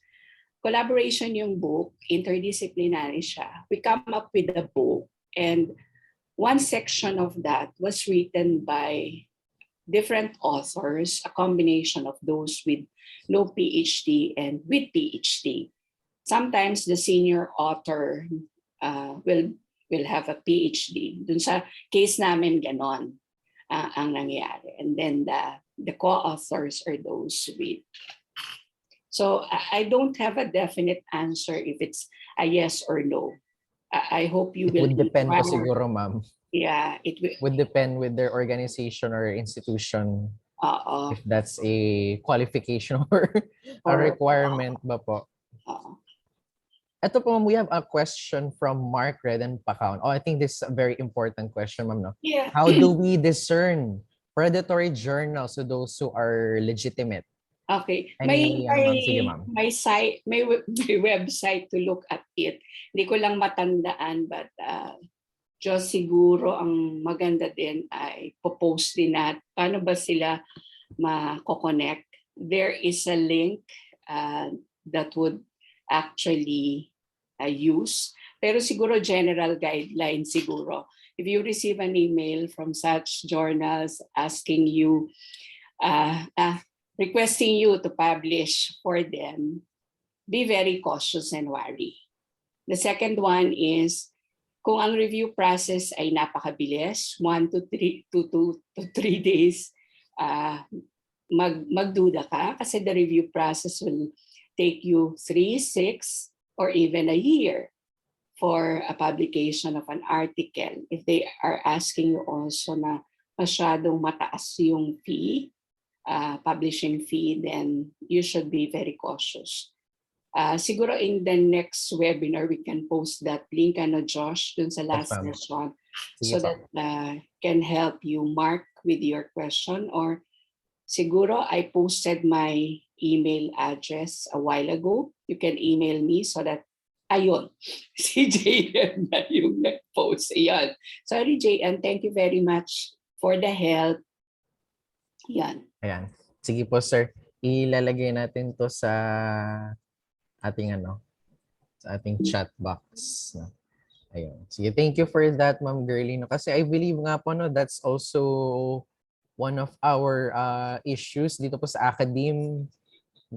Kasi yung goal natin na makapag-publish, minsan na pupunta na sa mga predatory journals na dapat iniiwasan natin. Minsan, somehow, ma'am, kasi may mga predatory journals kasi na they are somehow convincing, di ba? Yes. Na they would appear as a legitimate journal. Wala, pagaling na pagaling kasi sila, ma'am, no, sa kanilang facade in posing as legitimate and really refereed ng mga journals natin. So, thank you, ma'am. Josh, Yes, ma'am. may tanong si Rachel. Ay, Can you? yes, ma'am. So, ang question ni Rachel is, can you suggest a journal for undergrad thesis in business? So, we have more than 30 completed thesis last semester. So, parang journal, ma'am, on business or entrepreneurship siguro po, may masasuggest po kayo na pwede po nilang Sabi ko nga iba yung discipline ko. But I think yung SEM sa UPLB, I think yung Journal of meron Economics Economics and Management has a journal, but I can also send me an email. I can also send you the link or the guidelines for authors. But one strategy is for you to search in the Google Scholar for articles related to business. And then that will be your prompt on what journals you can submit your article siguro. Siguro isa ding technique is to look for the journals of higher educational institutions. Sometimes they have also their own publication which accepts articles from other schools. So you look for the journals of LaSalle, for example, na may strong college sila, I think, on business, and even Ateneo, for example. So baka dun sa mga even in-house na matatawag natin, but maybe they can accept also some articles. I hope that answers your question, Rachel. Yes, thank you, ma'am. No, so siguro, ma'am, we invite our participants po siguro to connect with you. Yeah. Girlie po through email if they have further concerns or clarifications po with regards to our presentation, or they would like to request for further tips and collaborations perhaps po, ma'am, with your expertise po on research. And advice on things. And for our UPLB students, ma'am, dito po kasi sa UPLB, we have a handful of journals here that they can start with po, For example, we have sa SIPAP, yung Journal for Public Affairs and Development. We have yung Journal of Development Communication and CDC. Yeah. We have sa CESAM, the UPLB Journal. So, speaking of... Sa CESAM, yung Scopus yata yung sa CESAM. I did not include about the Scopus and impact factor because we're catering to a wider audience. Yeah. Yes, ma'am. And at parang medyo next level na po yung yung Scopus index na ng mga journals. And din po pala, shout out kay Director Belia Cruzana of the UP Publications Office for sending us copies of the UPLB Journal from 2008 to 2021. Thank you so much, Doc Belia, for your donation of journals po, and the rest of the UPO team. And it's already housed here po sa aming learning hub sa SU. May questions. Yes, ma'am. Questions si Sir Jimmy. Yes, ma'am. Let me read the question po. From Jimmy Palen, his question is, my question is, how will you encourage students na magiging research is life? Kasi sinasabi ng iba or majority na nagsasabi na ang paggawa ng research ay nakakapagod, magastos, nakaka-stress, minsan at iba pa. Yun lang po sa lang. Parang mabigat sa puso at anong question ni ma'am. Pero ano pong take niyo doon, Ma'am Girlie, as a researcher? Maganda ngayon dun sa curriculum sa high school wherein we have a research subjects, di ba? Dati noon, science research projects. But now the research course would also open up to social science researchers. So malaki din siguro yung ginagampanan na role ng teachers sa high school na dapat doon magsimula siguro yung encouragement that really it's challenging. Na totoo naman nakakapagod. Pero ang tutok mo dapat, yung motivation mo for doing research is the end product, yung long term ngayon. hindi ko alam, yun lang ang take ko doon. Parang encouragement should come from the elders there to be say that this is the way we do. We provide evidences and part of everyday life siguro. Very I agree Ma'am Girlie, kasi di ba po from high school pa lang, they have yung, especially yung sa mga nasa science na mga subjects nila, yung kanilang investigatory projects. Yeah, That yun alone na. is already ang tawag dito, parang first-hand experience nila ng research. Ay yung mga, di ba, sa mga investigative project nila, they usually deal with yung mga simple experiments lang na that can be done in their high school laboratories or mga minsan observations nila, mga basic na experiments. That's already a good start on how to imbibe sa students yung research culture, di ba, ma'am? Siguro din, Josh, dagdag ko, more than the content, yung sigurong attitude of teachers sa dapat supportive. Alam ko naman na hindi lahat ng araw ay Pasko.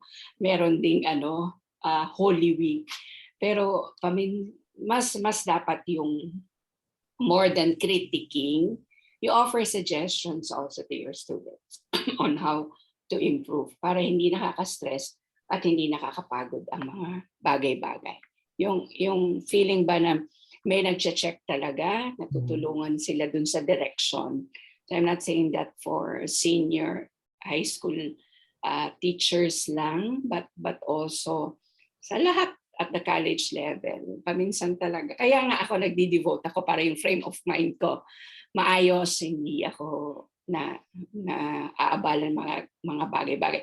Pero yun ay depende din sa context kasi ang konteksto ko ay ako ay single, ako ay walang iniintindi, lahat ng ginagawa sa buhay ay yung mga kasama ko sa bahay. So madaling sabihin sa akin but the realities of it. But siguro manage somehow ay pwedeng gawin. Okay. Very true, Ma'am Girlie, kasi it really starts din po with with the community or yung research community ng student.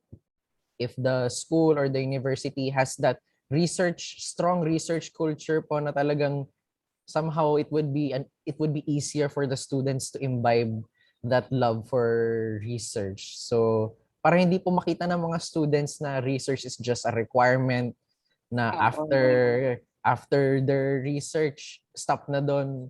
Kaya nga po natin, di ba po, actually kaya po natin dinugtong for this session na writing the manuscript and also getting it published. Kasi it should not end in submitting your final bind na thesis sa yung advisor. But we want our students to share it sa ibang tao. And better yet, it would help serve as future references din po, Ma'am Girlie, no, ng ibang students na who would be pursuing a similar topic. Sobrang ma'am sobrang fulfilling yung part na yun na ikaw naman na yung turn na isa-cite ng ibang tao because of your research.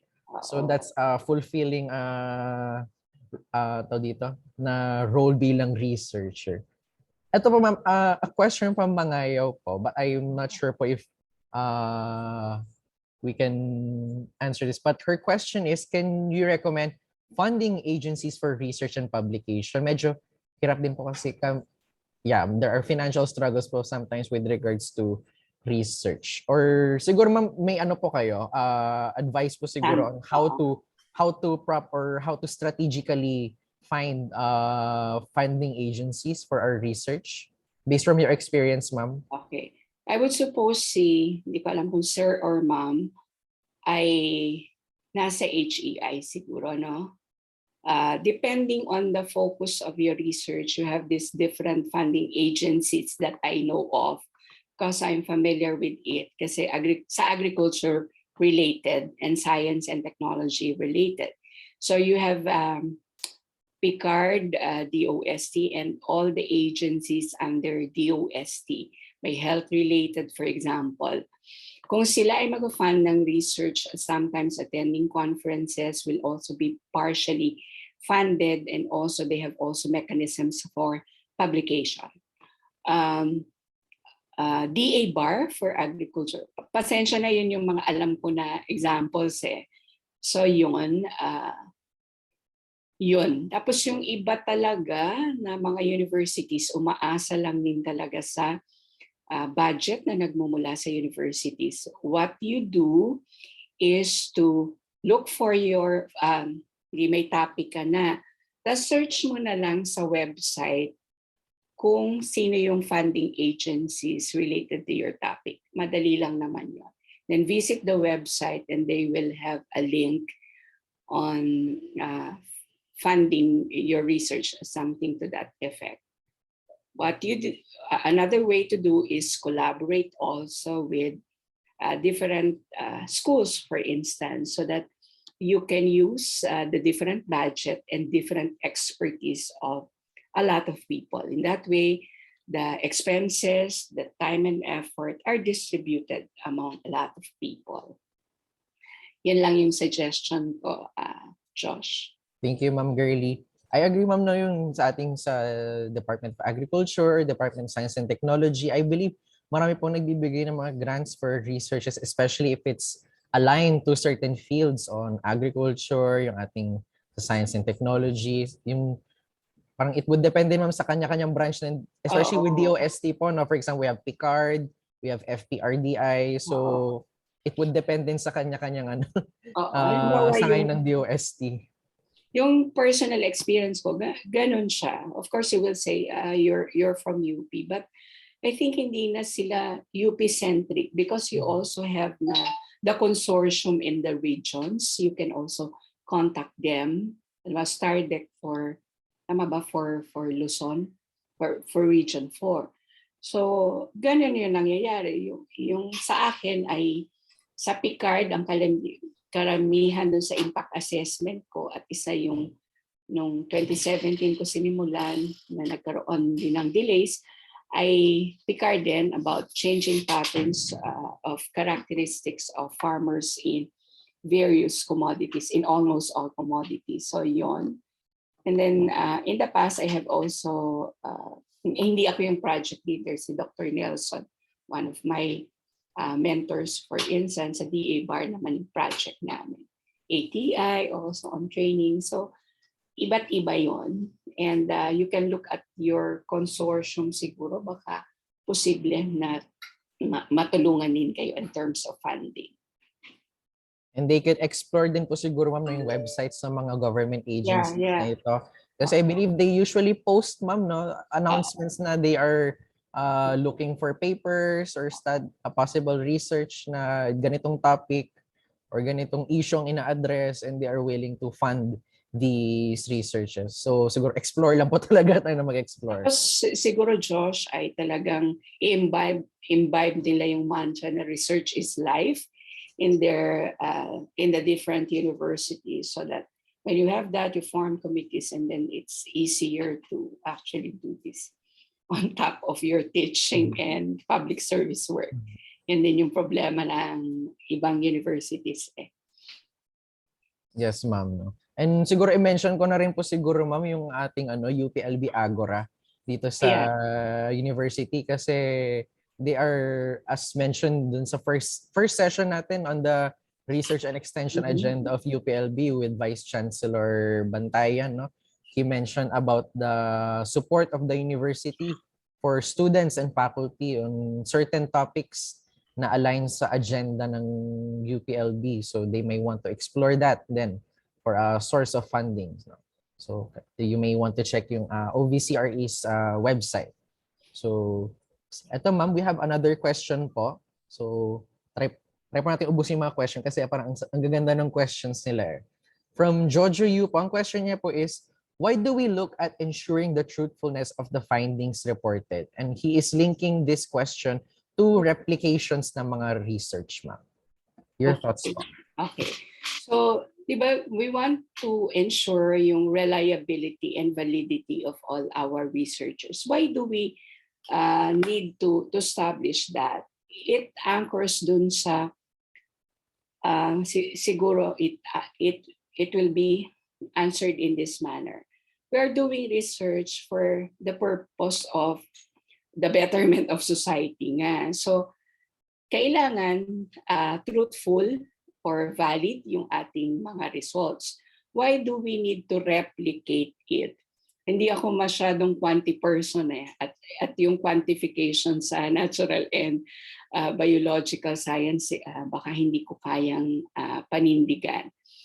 At least for qualitative research, for example, we want to know yung truthfulness of the data, yun yung trustworthiness of the data, because you want the primacy of using qualitative research for whatever, kung ano man klase yung research questions mo or research objectives mo. Dapat yung boses ang may primacy, boses ng mga participants ang may primacy. Kung ako ay nahihirapan mag-research, for instance, sinagot ito ng mga researcher, faculty researcher, at saka ng researcher mismo na ito ang kahirapan na dinadanas ko sa pagre-research. So yung truthfulness na yon. Kaya tayo nagre-replicate. Minsan, iba yung situation, iba yung context sa ibang lugar, ibang population, for instance. So I hope I answered that 25% nung question ay nasagot ko. Sir Yes, George. ma'am, no? So, ano din po, siguro po later si Sir JM po pwede po siyang may inputs Iba yun yung regarding sa that analysis, po. ano? Opo. Yung sa Sir JM, are you here po? Sige po. Baka Tama pwede nga po pala natin siya pala yung katatapos, JM. Quali ba? Quanti? Quali. Quali po, si Sir. Sir, ano pong take niyo dun sa question kanina? Sorry, what was the question again, Josh? Parang ano daw po, Sir, why do we look at ensuring the truthfulness of the findings reported, linking this to replications of research or pag-replicate ng mga studies? Tama yung yung naging answer ni Ma'am Girlie, and I definitely agree with that. Yung term kasi na replicability, hindi siya applicable doon sa qualitative studies eh. Kasi pag sinabi nating replicable siya, essentially kung ano yung findings nung sa isang research ay hihiramin siya or i-apply siya doon sa different context, regardless kung ano yung conditions nung community or group of individuals na yun. So the term replicability, hindi siya masyadong applicable doon sa qualitative research. But still, no, tama yung question na gusto nating ma-ascertain yung truthfulness, yung validity, confirmability ng research natin. I think very important ito, no? Kasi most especially in quantitative research na kaya nating i-replicate yung studies para ma-confirm natin, una, kung accurate nga ba yung pagme-measure ng isang quantitative research dun sa phenomenon that it really intends to measure. At pangalawa, to account for possible changes in reality or shifts in reality. Kasi for example, kung what might have been applicable a few years back, most especially in terms of how people understood democracy, when you compare that 20, 30 years ago to how we view democracy today, we might have generated a different understanding of what counts as democracy. So yung inconsistencies na yun, it might not be a product of errors, pero pwede niyang i-take into account yung shifts in reality of how people understood reality differently across time. And at the same time, yung pagbabago ng meaning-making process natin as members of a particular historical community. Thank you, Sir Jim. At least na to dito. Marami pa tayong insights na pwedeng ibalik doon kay participant regarding his question on truthfulness ng findings report. Pero Yes, sir. just to add din, no, I think magandang exercise talaga yung pagdo-document saka yung pag-write natin. Kaya sobrang thankful ako dun sa naging discussion ni Ma'am Girlie kasi mako-compare natin kung ano yung katotohanan nung nakaraan doon sa katotohanan ngayon kung properly documented siya at kung may write-up tayo. So nasa task talaga ng researcher na maisulat talaga yung makatotohanang itsura ng realidad, ng konteksto, kung kailan niya ginawa yung kanyang pag-aaral. Thank you, Sir JM, for your thoughts to that question. Thank you, sir.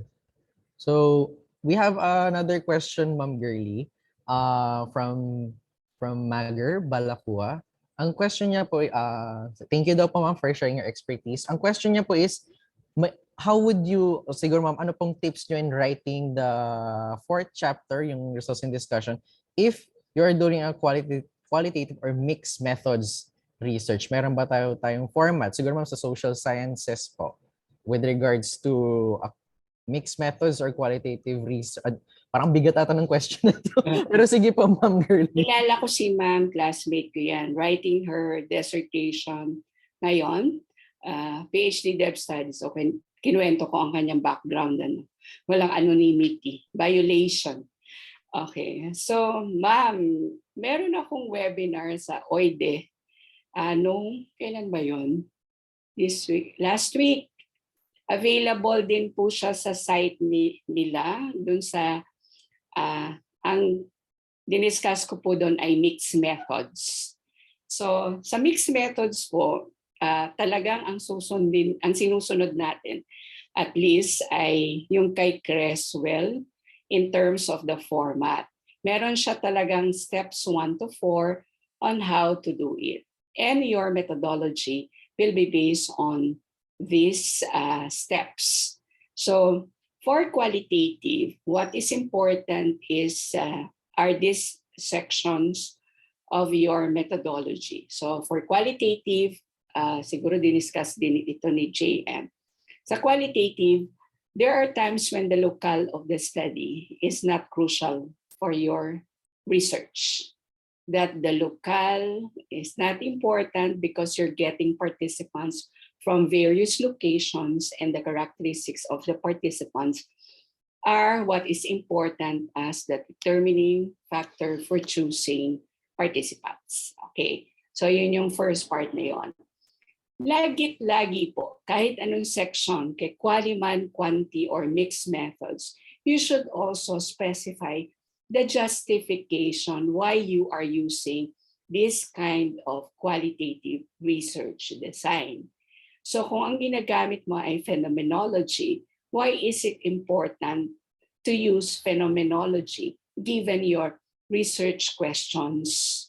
Ngayon, kasi ang tawag nga natin research questions, hindi objectives kasi emerging din yung research questions mo or emergent because it can also revise while you are gathering and collecting your data. So there should be a justification. So that's the first part.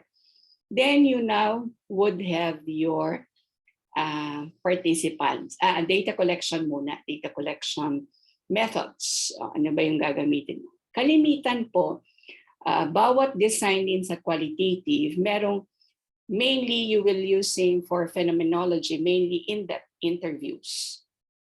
For others, may iba din. Halimbawa, pwede mong gamitin for case, for ano bang example.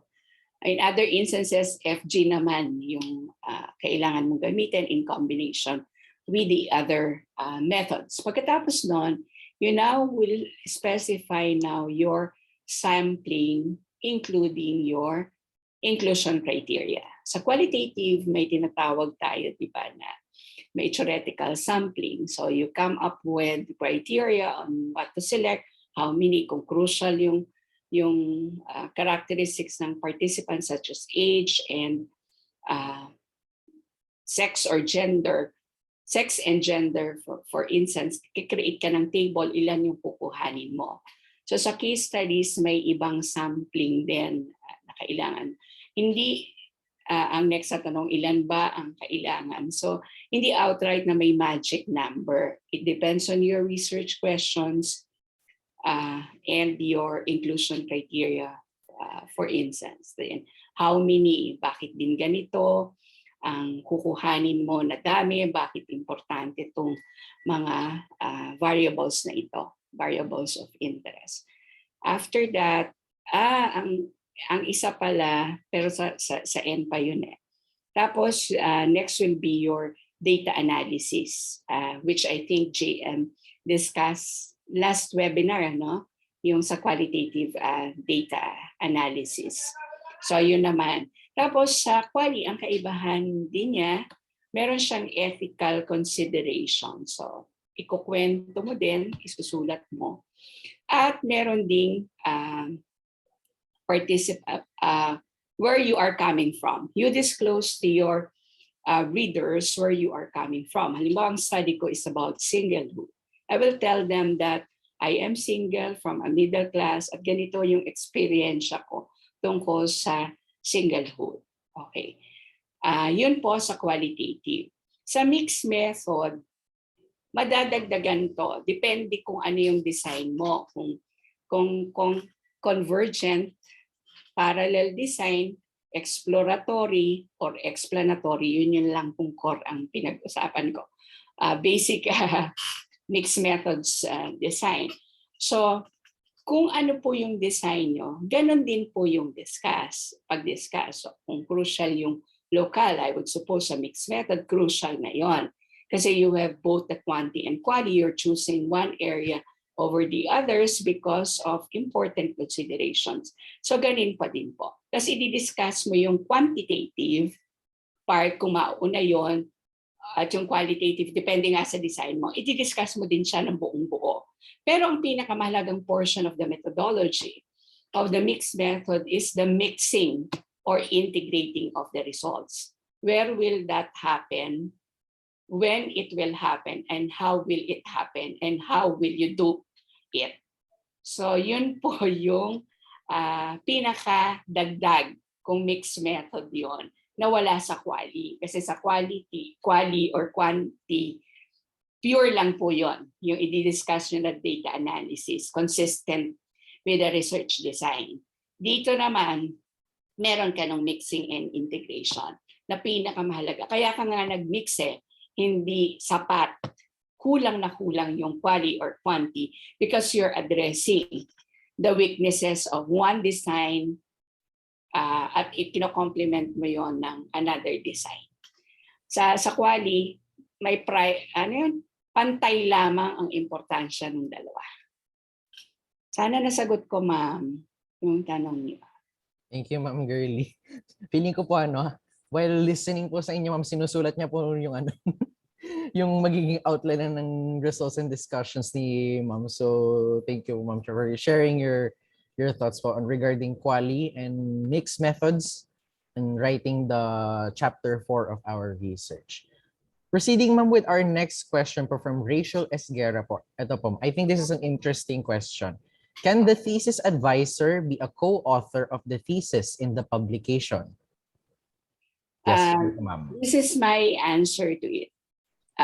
Answer to that question. Depende sa guidelines ng iyong universidad at ng iyong disiplina at ng iyong unit. So, ang ikukwento ko ay sa aming department. Sa aming department, pwede namang maging co-author siya, yung advisor. But the advisor or the faculty cannot claim it, for instance, for promotion, for tenure. Kasi syempre work yun ng estudyante. So, siya yung senior author. So, hindi mo siya pwedeng i-claim.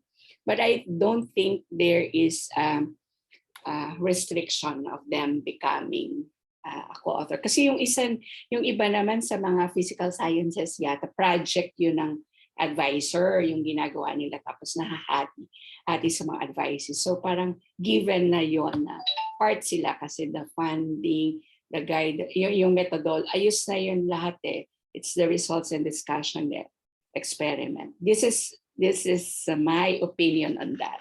I don't know sa development communication kila JM. So parang magkapareho kaming social sciences pero hindi naman niya kailangan sagutin. Thank you, Ma'am Girlie. No? And buti ma'am na po na-mention niyo po yung ma'am yung sa yung dun po sa the other side of the coin naman, there are some teachers or professors naman, they have existing projects or research studies na pwedeng makatulong yung mga advices nila na pwede na rin lang maging thesis po, di ba, ma'am?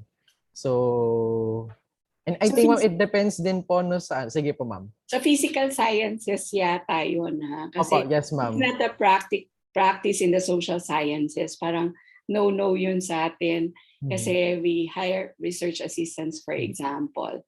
Pero dun sa physical and natural sciences. I think because they are big projects talaga, na yun yata yung practice. I don't know. Sir JM, would you like to add something po to that po? Sa DevCom ba? Sa DevCom po siguro. Actually, ma'am, marami sa DevCom na na nagko-co-write din talaga yung advisor at saka advising niya. Kasi maraming instances. For example, in my case, when I co-wrote with my advisees, iba yung thesis niya doon sa journal article. Kasi yung thesis niya parang inallow mo yung student to make his or her own interpretation. Pero pagdating doon sa journal article for publication, medyo nagkaroon ng changes. Kasi it's now two heads interpreting the phenomenon. So possible yung ganong klase ng partnership. Most especially kapag yung study mo ay nag-anak pa siya ng another study. So actually ako ini-encourage ko, Ma'am Girlie, yung mga advisees to co-write with their advisor not only for mentoring but also for practical reasons. Yeah. Kasi aminin naman natin kapag may mga journal articles tayo na sinasubmit, minsan kapag nag-partner tayo with someone who's really very prolific na dun sa field na yon, baka mas magkaroon ng greater chance of getting accepted yung journal article kapag meron kang kasamahan na talagang expert doon sa field na yon.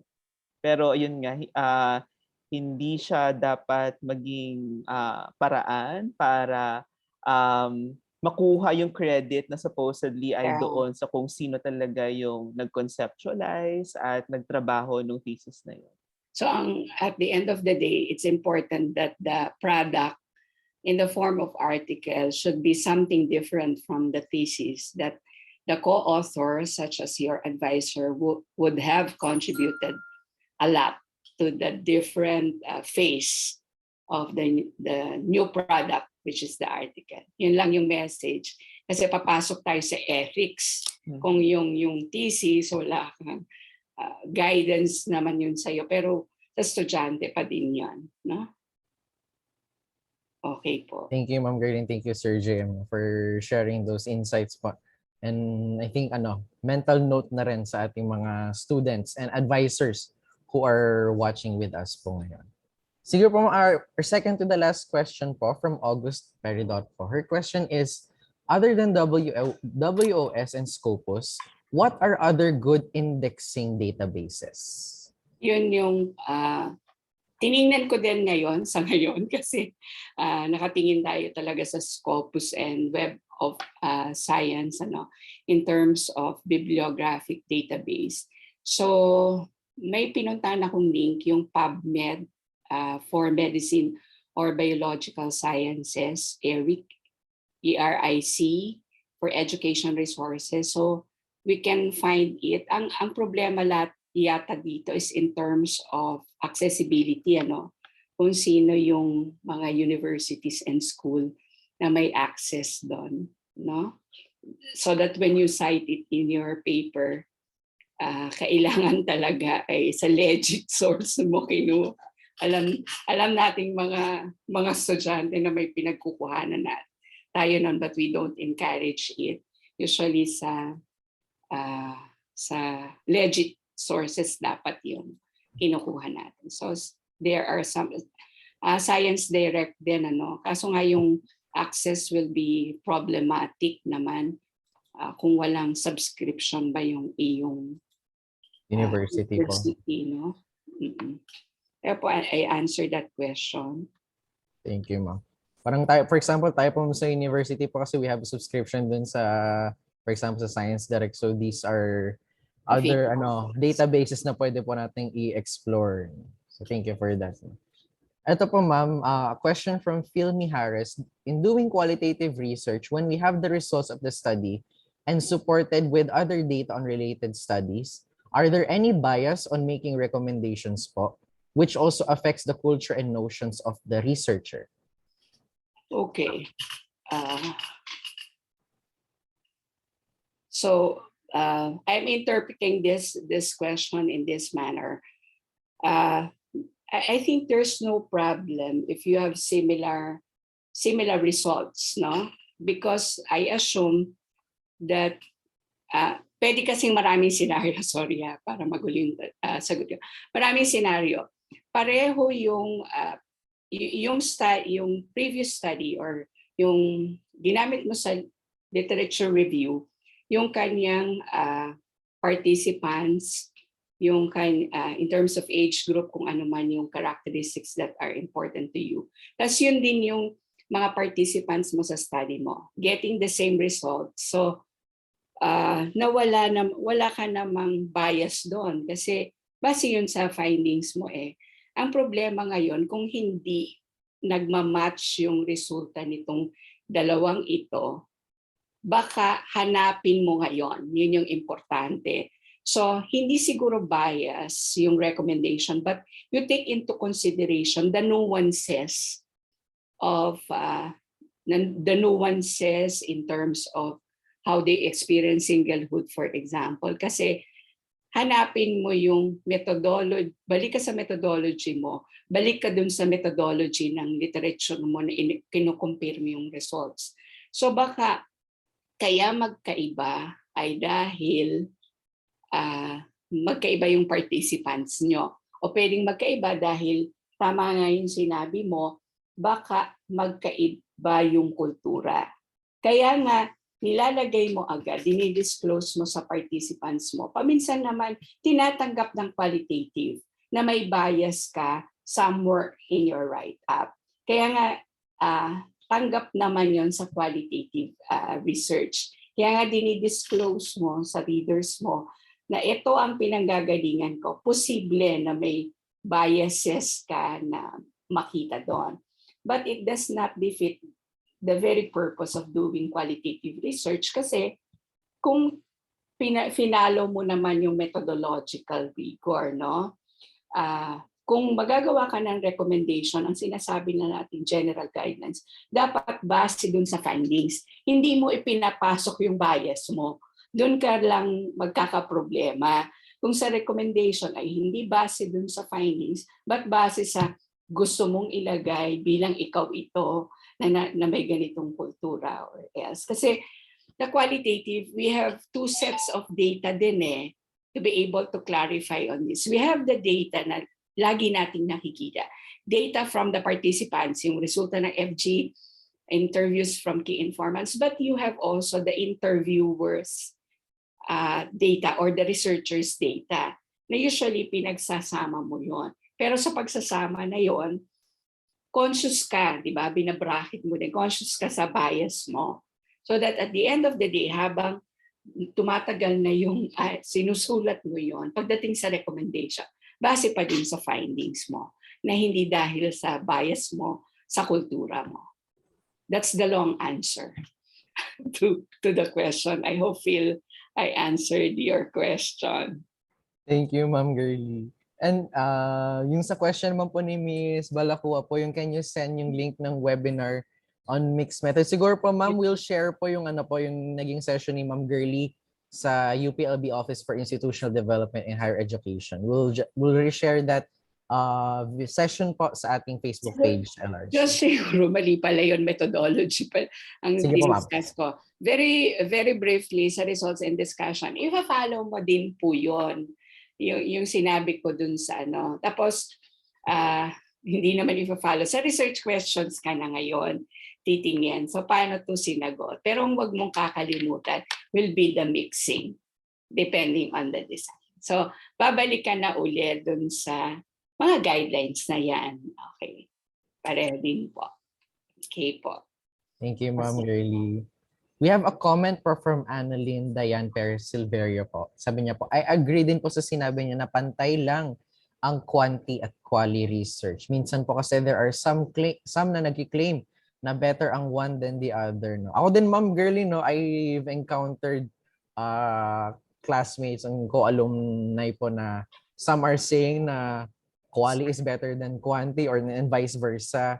And basta yung mga ganun po with regards sa pag ng besties. Pero kayo, ma'am, ano pong take ko doon? Okay, ang take with regards sa quali-quanti. Sabi nga namin, it's not quanti versus quali. It's a question of appropriateness of the design to the questions. Hindi, ay maganda ang quali kaya gagamitin ko. Ay maganda ang quanti kasi ganito.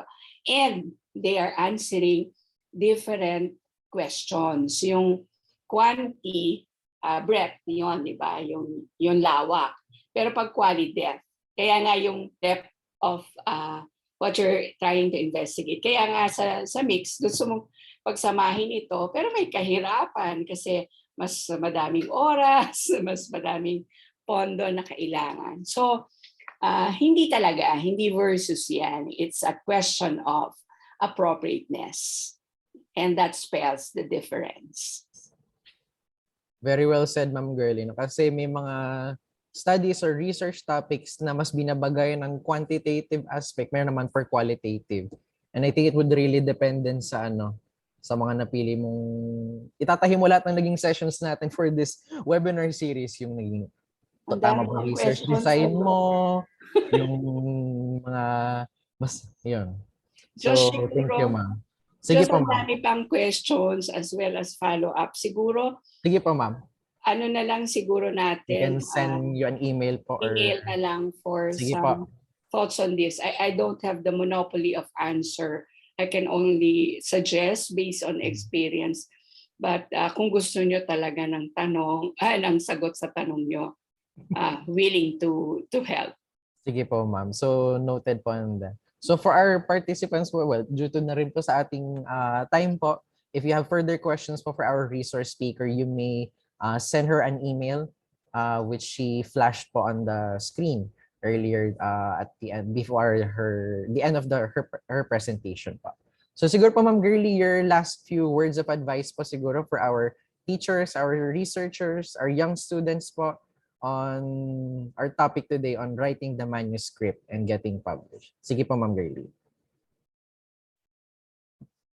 Unmute kayo. It is important that we have that passion and commitment to do research for whatever topics we are passionate in studying.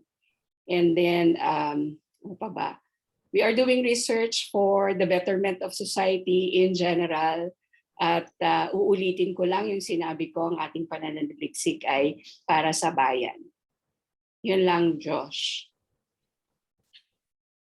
Thank you very much to our very passionate speaker for this morning, Associate Professor Girlie Nora Abrigo. Thank you very much, ma'am.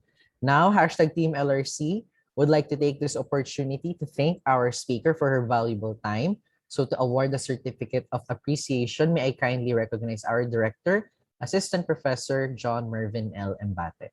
So allow me to read the citation of the certificate. University of the Philippines, Los Baños Learning Resource Center presents the certificate of appreciation to Girlie Nora A. Abrigo for serving as resource speaker during the webinar series, Research is Life, How to Ace Your Research Paper, during the 9th session entitled It's Gonna Be All Right, Writing the Manuscript and Getting Published, held today, May 17, 2022, at the Learning Resource Center, UPLB College Laguna, signed by our director, Assistant Professor John Mervin L. Embate. Sir JM. Thank you very much, Sir Josh and Ma'am Girlie. Maraming salamat po for spending your morning with us. No, despite your very busy schedule, ay nahanapan mo pa rin ng window ang LRC para makapagbigay po ng tips, insights at inspiration doon sa 500,000 na nanonood sa atin ngayon on Facebook Live. No? Gusto ko lang din i-share, talagang idol ko si Ma'am Girlie. Sabi ko nga si Ma'am Girlie yung totga ko kasi never ko siya naging prof. Munti ka na. Hindi lang natuloy. Soc 10. Soc 10, oo nga. Yeah. Yun. So, thank you. Yes, and sana po ay marami tayong mga na-inspire dun sa ating mga participants ngayon lalo, no? At nabura kumbaga yung takot sa pagsusulat kasi parang iyon yung isa sa mga major source of stress and anxiety. Most especially dun sa mga nagtatapos na ng thesis ngayong semester na to, naghihintay na ng kanilang sablay ng graduation. So hopefully ay nakatulong itong webinar natin ngayon para mas magkaroon tayo ng direction doon sa mga dapat nating gawin, dapat nating i-include sa ating research write-up. But most especially to steer us, no, or to orientate us kung bakit nga ba natin kailangan magsulat, the value of writing our research, no? And very resounding yung naging assertion ni Ma'am Girlie kanina, no? Na yung pagsusulat natin, hindi lang mag-benefit dito yung sarili natin to earn a degree, pero kapag nagsulat tayo, mas mape-preserve natin yung ating research para matulungan natin yung ibang mga tao na makagawa din ng mga decisions based doon sa mga findings and conclusion na gagawin natin sa research natin. So sana yon yung mas mag-motivate sa atin na magsulat, na hindi lang tayo yung consumer ng ating research, pero kailangan natin siyang spread out. Kailangan nating maiparating sa ibang tao yung value ng ginawa natin. So with that, thank you very much, Ma'am Girlie, and sana po ay magpatuloy ang blessing sa inyong buhay. Salamat din sa LRC. Thank you, Ma'am Girlie. And thank you, Sir Jem. And Ma'am Girlie, I think po marami po kayong magiging advices ulit after this session. Feeling ko madami po magpapakonsult kasi marami po pong nagpo-post ng questions sa comment section. Pero it only shows, Ma'am, na marami po tayong participants na very eager na tapusin ang kanilang research and hopefully aim na ma-publish nga po yung kanilang mga research papers. So thank you very much, Sir Jem, and thank you very much po, Ma'am Girlie, our speaker for this morning. Now, for the evaluation of this session, session 9, please do not forget to answer the evaluation form after this webinar to receive your e-certificate of attendance. Your comments and suggestions will be deeply appreciated by our team, #TeamLRC. So the evaluation link is being shown right now on your screen, and I have already placed it as well in the comments section. It's already pinned in the comments section, so kindly click that link and you'll be directed to the evaluation form. Or you may also scan the QR code, which is also shown right now on your screen. So please be reminded that the deadline of responses is only until 10 p.m. tonight to give our system enough time to reset before our next session. So we hope that we all gain inspirations and valuable insights from our speaker this morning. So sa ating mga teachers po, kindly take a screenshot of this slide and kindly send it po sa inyong mga students or sa ating mga students. You may want to share this sa inyong po mga classmates, sa inyong mga GCs, ang ating evaluation link. Okay? So, yan. Okay. So, reminders for our next session. Join us in our 10th and last session for this webinar series entitled Let's Work It, Oral and Visual Presentation of Research. So we will be having Dr. Edmund G. Centeno, the director of the Center for the Advancement of Teaching and Learning here in UP Los Baños as our resource speaker. So I invite everyone, kung hindi pa po nakakapag-register sa ating 10th and last session, please do so po, and let's make the most of our last session this Thursday. So talagang wrapping up na tayo ng ating webinar series. So today we discussed with Ma'am Girlie yung how to write na yung ating manuscript and how to get it published. And on Thursday, we'll be discussing with Dr. Centeno oral and visual presentation tips in research. Okay? So we hope to see you again on Thursday. So at this point, we would like to recognize and thank our team, #TeamLRC, and the Research is Life team headed by our director, Sir J.M. Embate, with the support of our Vice Chancellor for Student Affairs, Dr. Janet H. Malata Silva. On our technical side is our Project Development Associate, Ms. Ana Margarita S. Palma, and a big shout out to Team LRC's members, Ms. Cheryl Hermosa Ebron, Ms. Alan Lee Mangente, and Mr. Elmer Balatian. And a big thank you again to Ma'am Girlie Abrigo, our very passionate speaker for this morning. So to end, let me share with you this quote from Albert Shent-Yorgi. Research is to see what everybody else has seen and to think what nobody else has thought. Remember, dear participants, our dear researchers, that your research is more than a requirement. It is your gift to the world. #Research is Life. Thank you so much, everyone, for joining us. Stay hopeful, stay healthy, stay safe, and we'll see you on Thursday for our last session. Goodbye and have a great day.